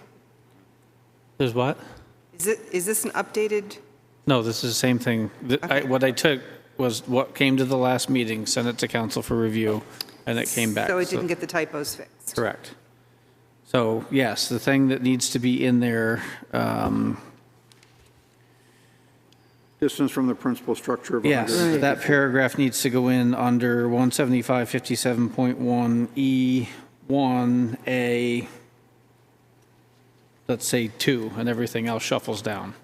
So that paragraph needs to be added, other Okay. than that. Okay, so that will be added, right? Yes. Okay, all right. In paragraph F, number 4, no ADU shall not exceed, get rid of the not, that's still in there. Unless you've already got that. Again, this is Same form. exactly the same thing that came, Okay, so yes, And those then- changes still need to be made. that still need to be Did we- changed. Did we pick up the one on number 7 coming up? That's going to be fixed too, apparently. Yes. That one we picked up last time, okay. So with those changes made, then that's fine with me. So really, the only question is, when does the board want to consider a forum? If you still want to have a forum. I think we should answer the question about the sewer before we have the forum. Like, how many of these houses are on the sewer, and what are we going to do about that? Nothing you really can do about it, they're on sewer. Well, Let's- if they have their own sewer, that's one thing. But we're not saying that. Let's look at it another way. Let's say the town has no capacity. Do we have the ability to prevent that ADU today? No, So true, I don't know what we gain by, yeah. I mean, I think the selectmen need to know the answer. I think water and sewer needs to know the answer ASAP. But since 2017, this has been a reality for the community. But do we want to make it easier? I mean, the whole idea of the detached was to try and make it Right. more amenable and possibly more frequent, because we're not getting any ADU applications. Maybe we should delay that until we know the answer on the sewer. Yeah, No. that- No? Well, that's what go ahead, Brad. Yeah, I think to keep in mind that if we ever got to that point with the sewer system that we're maxed right out and stuff, we end up in another moratorium, that ends up allowing you, the planning department will not be issuing building permits anymore for anything on the sewer system. So that would, So that already renders it dead. that would Yeah. shut it right off anyway from Yeah. an expansion happening until it's straightened out, so. But I would like to think at least the existing numbers will be known before the planning board says yes or no to putting this on the warrant. Go ahead, John. I can appreciate the board's hard work in putting this forward, but what I'd like to see is the forum come ahead, because I have been out there talking to people, and again, I don't find any support for adopting the detached ADU ordinance, so I'd like to see it set to a forum and either be shut down or accepted, and then we can go from there. Well, we are the planning board, and we're sort of supposed to be doing planning, which doesn't necessarily mean we listen to Fred, Jill, and Bill and Joe, who tell us, I don't like that idea, and say, yep, well, they don't like it, we shouldn't do it. They're the guys that are going to vote. We sort of have to use our wits and try to figure out what we think is good for the town. They're eventually going to vote it up or down. That's where they really get to say whether they like our idea or not. No, but we're like the drive-through restaurants. We had a forum, and overwhelmingly, the public said that they didn't want it, so we didn't move forward with anything. I think this is a very parallel situation. Well, we did. Well, we did move We went to forward. a vote and it died again. And Yeah, we it was to also not changed allow the them. definition. And we did make a definitional change. Kathy's right about that. Right. I think we should move this to public forum, decide a time. If I remember correctly, we'd already talked about making sure we had it in August, or like the first week or two of September, so everybody's still here. Yes. Said August 16th, I think, is the last time he Did said. we already say it? Yep. Yeah, right. And what we were looking for was suggestions from people. And so, I don't think that's terribly out of line. I mean, No, Yeah, but- August but 16. yeah, right. This is the question that I asked the people. The house between your house and the other house, can you see two more houses between you and that other house? You're going to divide that space between you and the other house up with two more houses.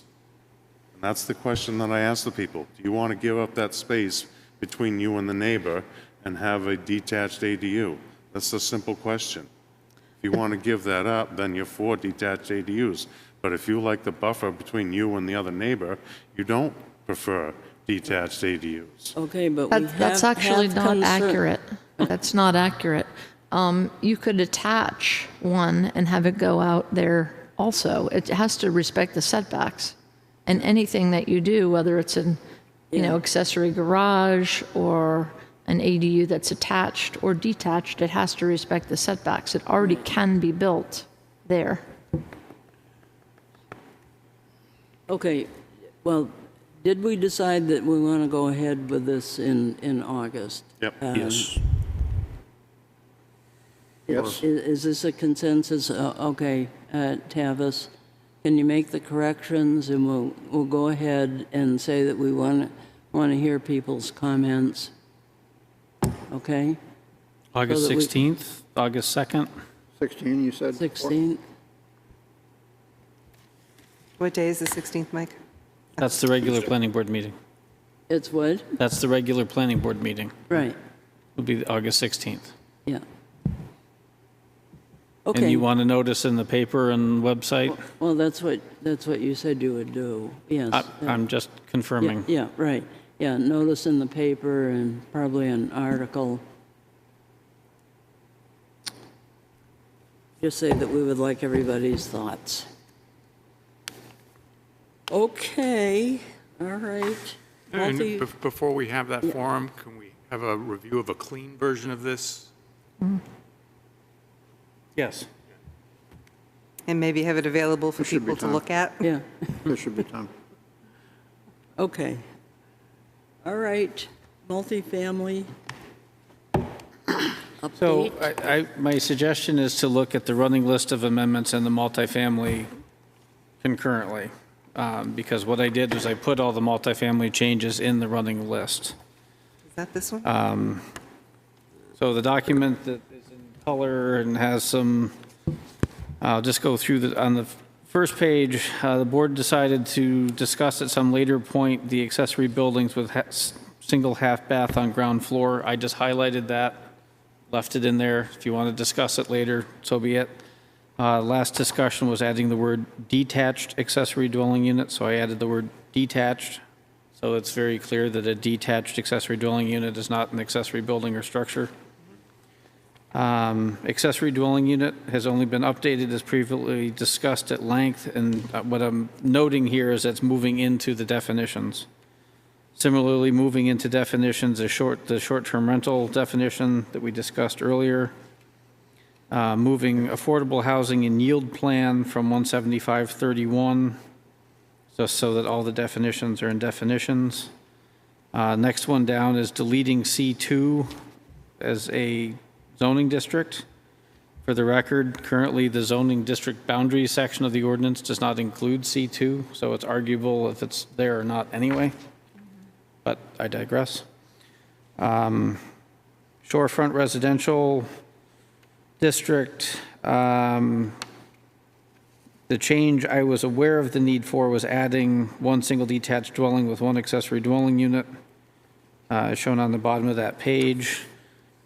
Going on to the top of page 2, removing the words stormwater management and just referring to a plan. That removes the confusion between the stormwater regulations that are in site plan review and this section of the ordinance. That makes fine sense. One of the things that has proven a little difficult with the 2019 changes is the next sentence saying that any grids, so where you have post-development square footage exceeding 20% within the 250 square feet, any grid segment that doesn't meet the required 25-point tree or sapling score needs to be replanted to at least achieve the minimum required score. That statement in and of itself does not contemplate somebody with a rock slope or a beach or soils that are not conducive to planting trees at the 25-point score. So I put footnote 1 as a note. Exceptions to this may be considered following on-site inspection by code enforcement officer to verify unique conditions of site precluding revegetation. What that allows someone to do is to engage the code officer to go out and say, I can't plant this section because A, B, C, or D. And if the code officer disagrees with that statement on existing conditions, they would need to apply for a variance to the planting regime. So I reviewed, as you requested, Tavis, Vaughn, Yeah. Kathy were on the committee, Yep. and the committee, and clearly in the SFR, it's in the waterfront area, it says that you take a percentage of the area if you have ledge or a boathouse or wetland, something that's prohibitive, so that it's not a straight line answer. It's in the regulation already. Right, but you have two sentences in the same regulations that contradict each other, and one being more restrictive, so you have to take that. That's what I'm told to do by the regs. Okay, well, we should fix that, because Well, it's this- clear in the shorefront guidelines that we meant, obviously, you can't plant trees in a boathouse. You can't plant them on a ledge. You can't plant them in a wetland without disturbing the wetland. So to me, it's obvious, and that was part of our discussion over and over again. And it's in the regulation that we devised, in 2018 or 19, whatever year that was. So we should fix that if it's contradictory. Right. Does this not But fix it? still require the plantings. If you Where can appropriate. plant them. Yeah, where appropriate. Not on a ledge, not in a boathouse. right, Not, yes. all those things that are listed So it may simply be at the end of the sentence, per section of blank. that ordinance. Correct, that would Yeah, be easier. Because, Or simply change it to delete everything after the word officer, After the word what? after the word officer. So don't prohibit or require the verification only for plantings. Describe, give him, By code enforcement officer. Oh. Take out that last piece. That's fine. that gives him the flexibility for any condition on the site. and it's clearly stated in the ordinance And it what those removes- conditions are. And it removes the contradiction that you were talking about. That's fine. Okay, what did Seemed we- to be some concern that the board, I didn't hear that. Yeah, we didn't hear that. What did you just say?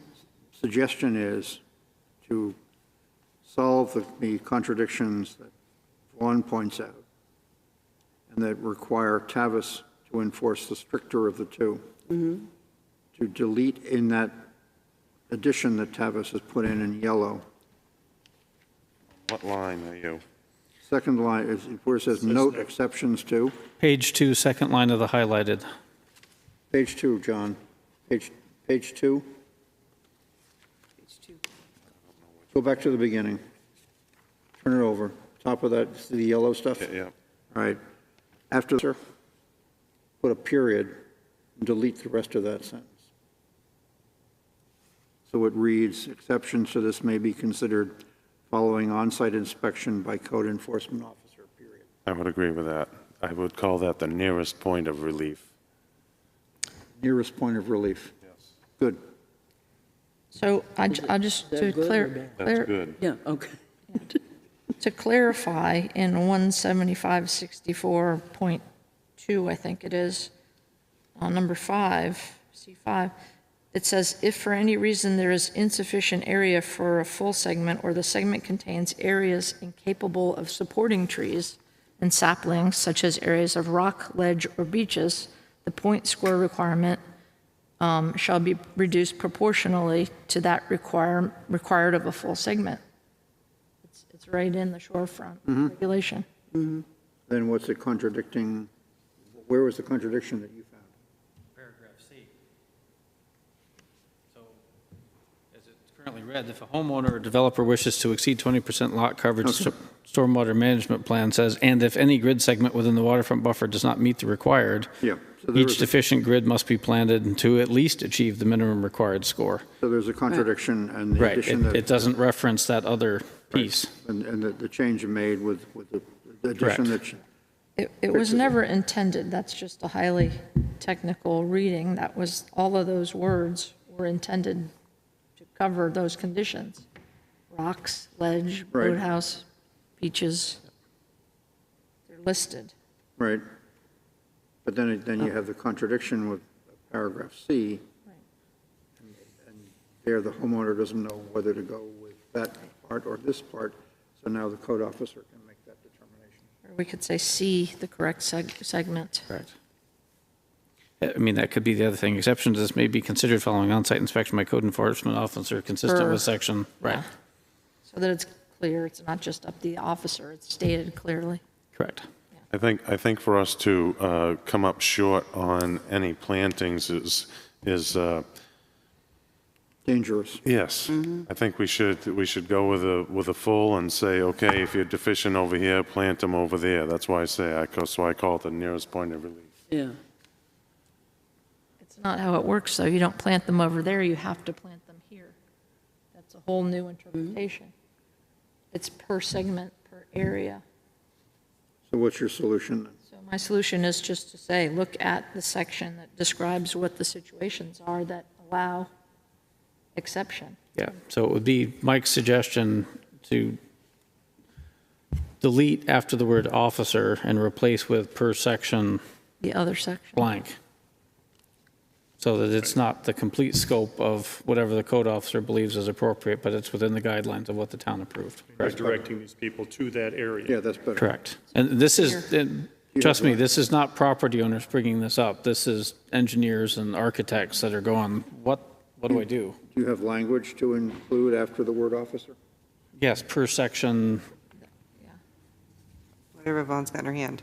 drum roll. Give it to you. No, I know. You said I just read 17562, it. so, yeah.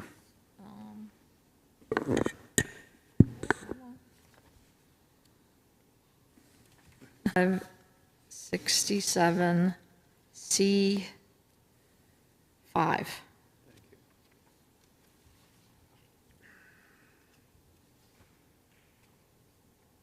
Okay. John, did you have any suggestions that you wanted? Well, I did want to, we kind of covered the same thing, but as far as, when we talked about that person that wanted to build the walking bridge in the area over the wetland buffer, I mean, that was what I wanted to talk about.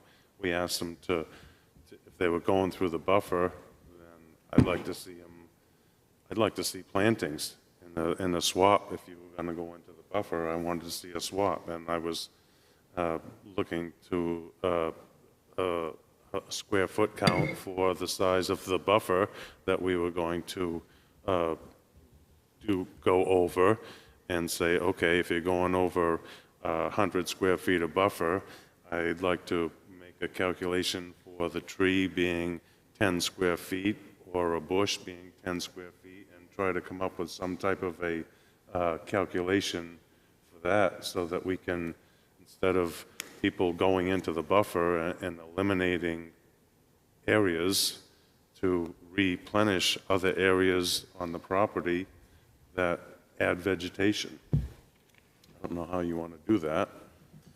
That particular project wasn't a shorefront, that was a wetland conditional use permit, so I can look at adding areas in that regulation if you'd like.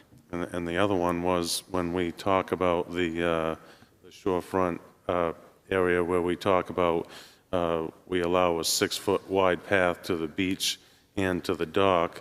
I don't want those anybody to think that those are put together so that you can create a 12-foot strip. So we need to re-clarify that 6-foot wide is to here, and it doesn't allow you to double up because you say you're going to the beach and to the dock.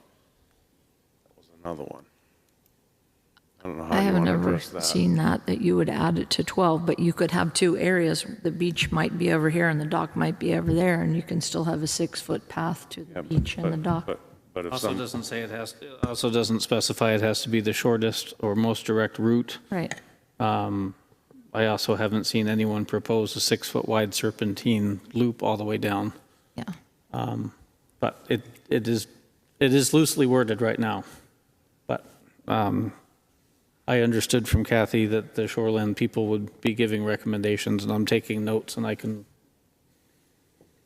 Well, move forward if the unless group- people are suddenly making huge serpentines, I don't see that that's a problem. I mean, generally, I've seen on projects, people go right to the beach or the dock, but it may be two different paths, because they may be two different directions. yeah, and I think Well, and that's- even though they're allowed it, they're still held to the percent coverage, so it really doesn't behoove many people to have a large impervious wall. And the other thing is the state requires that you have stepping stones with 4-inch separations, so it's not a paved path. You have to have space to allow the drainage to go through.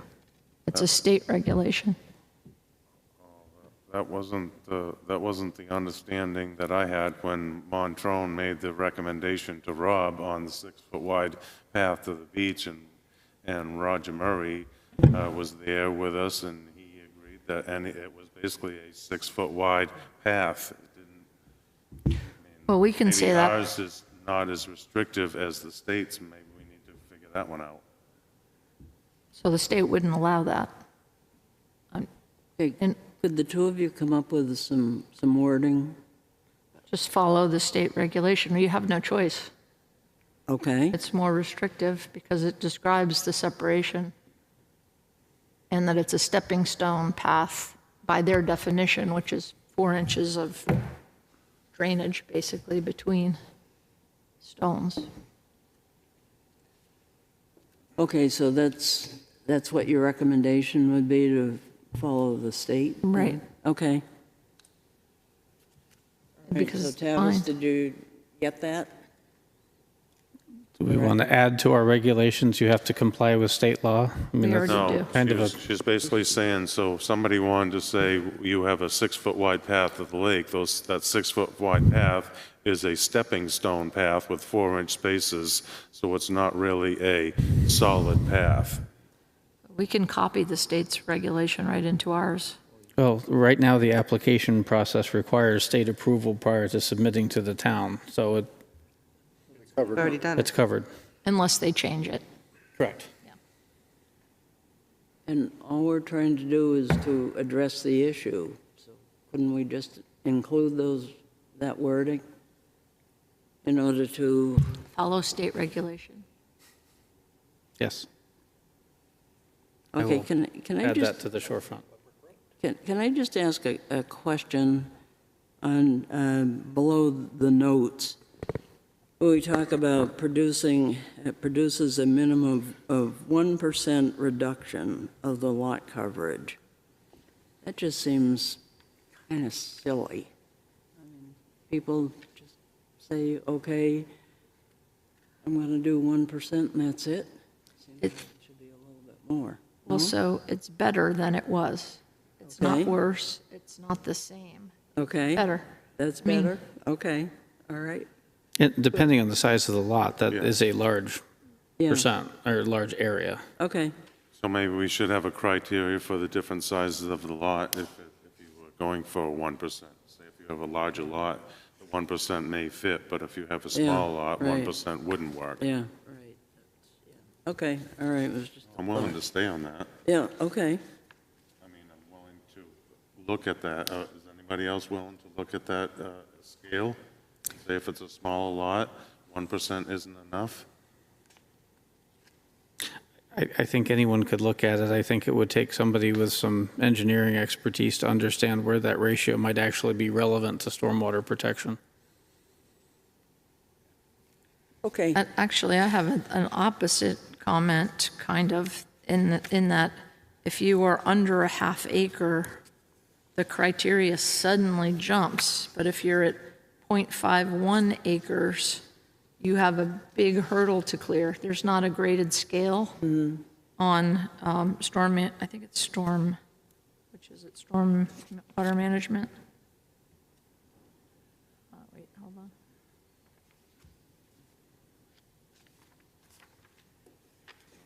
okay, well, maybe it's something we can't It's not solve. ready for prime time, clearly. Solve tonight. Oh, okay. I refer this back to the Stormwater Committee if we have such a thing. So the next part of this is fairly straightforward. What is on the bottom of that page 2 are the suggested changes to the existing multifamily language, i.e. 175, 143, 144, and 145. Those 2 pages are simply to show that I didn't differ from what the board had previously seen or discussed. When I then turned to page 4, all I did was, page 4, 5, 6, 7, 8, all the way to the end, I took the respective zoning districts and took the language from 144 or 145 and moved it into each district. So, Which was what you were commissioned to do. months ago. Right. correct, but the point is, on the agenda, I put multifamily update. This was my point. It's the same thing you saw at the last meeting on page 2 to 3, and then I moved that language by zoning district into the respective zones. Tavis and C1, What page were you? any of them, they're all the same. Village residential, C1, existing residential buildings may be converted to up to multiple dwellings. 2, yeah, not up to, 2 multiple dwelling units. So the change there is it previously said conversions up to 4 multiple dwelling units. Well, I couldn't find any, But is the word up correct? Is what I'm No. getting at? no, existing residential buildings may be converted to multiple dwelling units. Get too many words, okay. Yes, Same issue applies on page 2 at And the up. bottom of the page, the bottom paragraph. well, right, word because the two old and the word language was converted up to 4 dwelling units. Yes. So just taking the number out and letting the density Reading being the the- controlling factor. And that runs through all of them, They because all it's literally match. cut and paste through all of them, yes. Thank you. There was an additional change. If you go over to Bay Street Limited Business District, similar to Shorefront, did not include the ADU language, so I added that in B.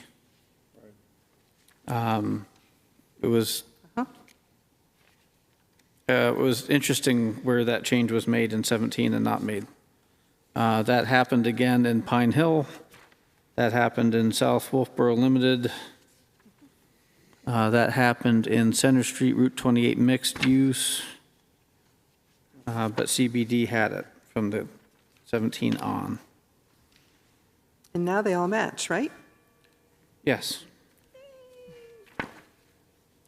Another comment under village residential on 17571. I guess it would be 24, what's Oh, D? I guess it's A4C. no, no, Follow the no. numbers. It's actually 17571D. D, okay. I see it. Yeah, okay. So under 175-171D, I think there's wording missing there, where in the, And that's copied from the ordinance. yeah, well, even so, it looks like it's missing a word. It says the seasonal outside storage of items of personal property on residential lots, provided such items must be placed to the lot to the side or rear of the dwelling. You should probably have the word is permitted, but their use for living. I think the word is permitted is Well, missing. this is the same thing we ran into last year with the Pine Hill. It's listed here as a use. It was moved in Pine Hill in the last rewrite to an accessory use. Because you don't, clearly if it's to the side or rear of the dwelling is the use, and this is an accessory use. So it actually should be indented under accessory uses. So the seasonal storage of goods is not a use in and of itself. By its own writing, it's to the side or rear of a dwelling, which would be 175-71A1. I think Dee's point is you can't use it for living or business while it is stored on the side. Correct. It's the So- use, yeah. You can put it there, you just can't use it to Oh, you live. can't Oh, I live in see. it. To live. No, Yeah, Yeah. thank you. But that's not allowed anyway, because. prohibited. So, the storage of it in the front or up to the side is prohibited. It's always been the case. yes, I mean, there's lots of nuances to how people have read this, but if you're on a corner lot, what's the rear and what's the side? We talked about that. Yeah, I honestly have not run into this being a major issue in town, but if you recall, the specific topic was probably a 45-minute discussion about how that was going to be addressed. And if you look at what was just approved in Pine Hill, it was addressed separately. I would recommend the same change here. I just was looking at getting multifamily moved over. I can bring that back to the next meeting, so people, memories can be jogged. yeah, I think you're going to have to. And I think that we should review the 175-67 shorefront lot improvement standards, just looking at the difference between a half-acre lot and a half-acre and more. It's a huge change between the two. I'm happy to meet with the shorefront folks and evaluate that in Excellent. between.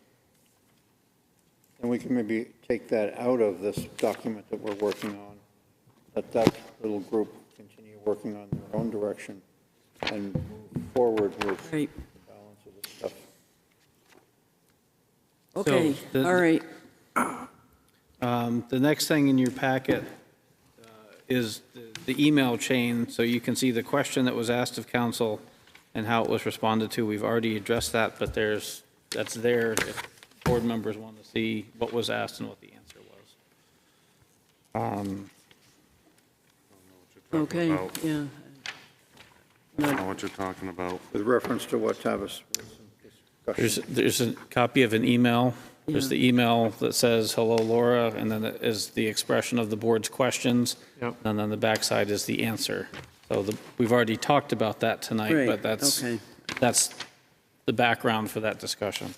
Okay, And the only other thing I have isn't on the agenda as a discussion item, but I did include the Board of Selectmen CIP guideline that they adopted. And then my understanding is the planning board may want to come up with its own guidelines for your CIP group that will start meeting the beginning of August.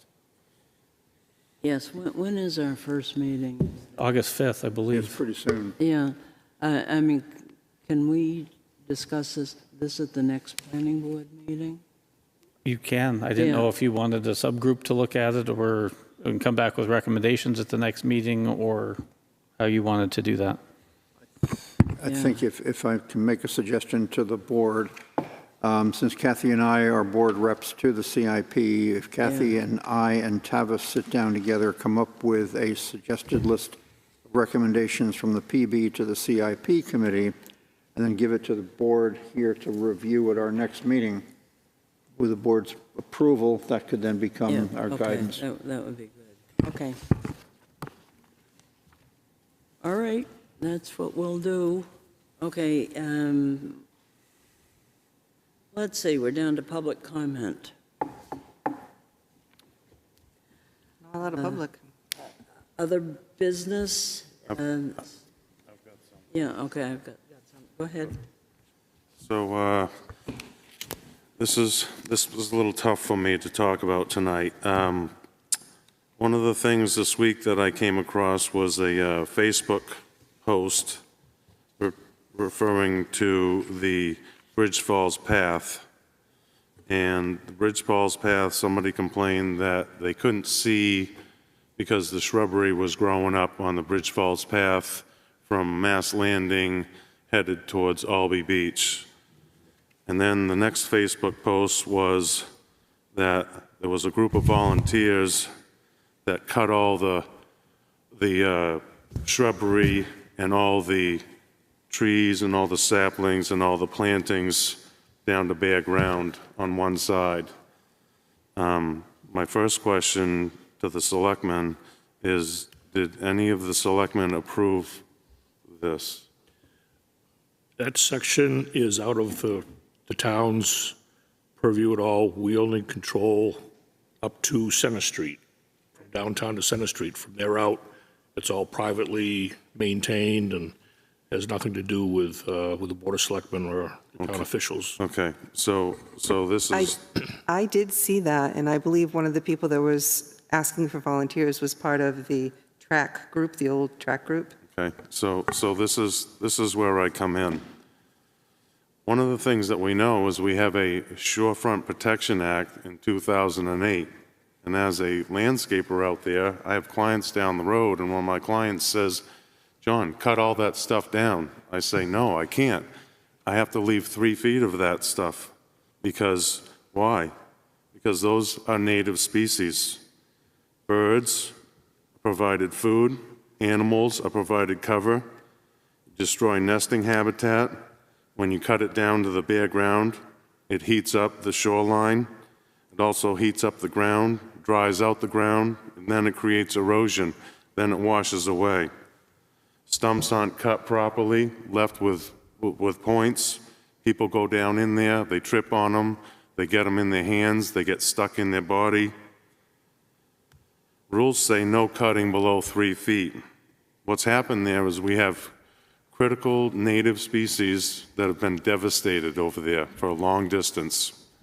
I was so saddened, and I think what has to happen is there needs to be a reclamation of that area over there where that's cut right down to the bare ground. I'd like to ask that Tavis contact the town manager, and we reach back out to that volunteer group so that they can properly follow any rules that they should follow. And if there's unfortunately violations that have occurred, and they need to know about it, because what happened over there was not right. We just can't have new people coming into our town thinking that just because they haven't been here for a while and they decide that a volunteer is great, but everybody else has to follow these rules, and the reason that we have the rules is for a good reason. And I don't want to see that happen anymore over there at all, unless they're going to follow the rules. Yes, dead, diseased, and dying and invasive, I agree, but not blackberries, not dogwoods, not all these other things that provide shade and cover and do what they're supposed to do. For so many years, we've all been working hard on this. I'm really, really, really disappointed. So Tavis, I'm going to ask you to reach out to the town manager, contact me by Wednesday. Like to reach out back to this group of volunteers and see what they're going to do moving forward. You want me to ask the town manager to reach out to you by Wednesday? I mean, tomorrow? Next Wednesday. So I'm, Confused by the town managers reaching out to you. Well, I'd like to reach out to the town manager. I'm going to make a suggestion that a selectman walk the property with me, and we go over there, and he can see what's going on. We're the land use board. Who else is going to review this that happened and communicate to this group that they broke the law? The code officer. Okay. Maybe that's what we need to do then. I'm sorry. I'm just talking. No, I it out. don't mind. I don't mind talking to the town manager and having him reach out to you, but I think the direction is likely going to be to have the code officer go look and make a determination if there's a violation. I'm not even sure what area specifically we're talking about. Well, I can show you the post and the pictures if you'd like. Well, say turn down this road and walk from here to here would be fine too. Go up from Mass Landing, go all the way up until you get to where the pond is on the left-hand side right there, and look at it's clear cut right down to the ground, and they've just piled the brush up on the side. What But about this is the Conservation trail that Commission? is the railroad Maybe the right away. Conservation Commission. The railroad too. The rail Oh, trail. okay, so we're going to have the code enforcement officer follow up on that. So I just want to add another perspective because I'm on the Heritage Commission and it has been discussed that railroad pathway or right-of-way used to be clear and it should have been maintained and there shouldn't have been trees allowed to grow up there because it actually destroys it's mostly made out of granite, that pile there, you can see the chunks in the water. And so I've heard from other countries, let's say, or other boards or commissions that we should keep it as it was because it was always just a railroad bed. I run along that path. I don't mind the shade. So I'm of neither opinion, but there are more than one opinions, but there are regulations about cutting things. So, They can cut things, but they can't cut them down below 3 feet. yeah, Mike, if you're talking about the causeway, that Yeah. was all completely bare. yeah. And I've lived across from that since I was 2, except for when I was away. I can sympathize for you, but Totally bare because it- it was a steam engine and they kept it clear. I can sympathize with you, but it's not anymore. It's a buffer area. It's soil that will erode. Again, I listed all the beneficial things for habitat and wildlife and birds and erosion. I've labeled it all out. We've moved on from that. I think it's going to boil down to what parameters are on the existing easement and who has the ability to do what in that Yeah, easement. Right. Unfortunately, I think you're right, Tavis. John, if I may, Madam Chairwoman, I'm going to support you on this, John. I remember very vividly that pathway. Yes, it was bare, and then it grew up, and there were trees. And I remember running and walking and biking it and hearing red-winged blackbirds and seeing all kinds of wildlife. And then one day, the rail trail folks came along with their magic cut-down machine and sliced everything that was 3 inches thick or thicker right the way down to the ground, left slash and shattered stumps behind. It was an absolutely atrocious devastation of the area, and I felt like you did. It was really, really bad. I don't care whether it was bare before, it grew up and turned into a habitat subsequently. It's really, really nice. The pictures I saw on Facebook were a travesty. To proudly present photographs of devastated vegetation as a really good thing, look what we did, to me, it's a crime. It's a simple crime. So I support you on this, John. Thank you. Okay, so Tavis, would you have Jason take a look at this? And yeah, okay, all right. And Brad, putting to the paper, there was a study group looking at the Pickering Corner banners, the signs, and could you just please tell people that we do have a zoning regulation that allows that? Temporary commercial public event signs for a period of 14 days preceding, 2 days after. Yeah, 48 the sign ordinance allows temporary events to have one on-premise temporary sign and two off-site with owner permission, Right. and one of the frequent Right. secondary Just- locations Just is wanted you to Brewster. make them aware. Just so you know, I did recuse myself from that whole conversation at the Oh, selectmen's level. okay, all right. because Okay, then I'll send this how to do the we deal town with manager political- then. How are political signs dealt with at that No, corner? no, not political signs. These aren't political, these, I It's, just that- wanted yeah, them to take signs into signs in front account of the that we've monument got is the that, question, and we don't got the have regulation. that's all. rules dictating how Brewster allows signs on their property. Right, okay. All right, minutes? Did people see the minutes? Yes? Okay. Any suggested changes? Abstain. Motion has been made and seconded. Any corrections? Who was two? Yeah. Fine. I abstained because I wasn't here. She- I'd I'll second it. second. Okay. All right, all in favor? Aye. Aye. And one abstention. Anyone opposed? Okay, all right, folks. Yeah, move to adjourn, second, all in favor? Aye. Thank you, folks. Thank you, Kathy.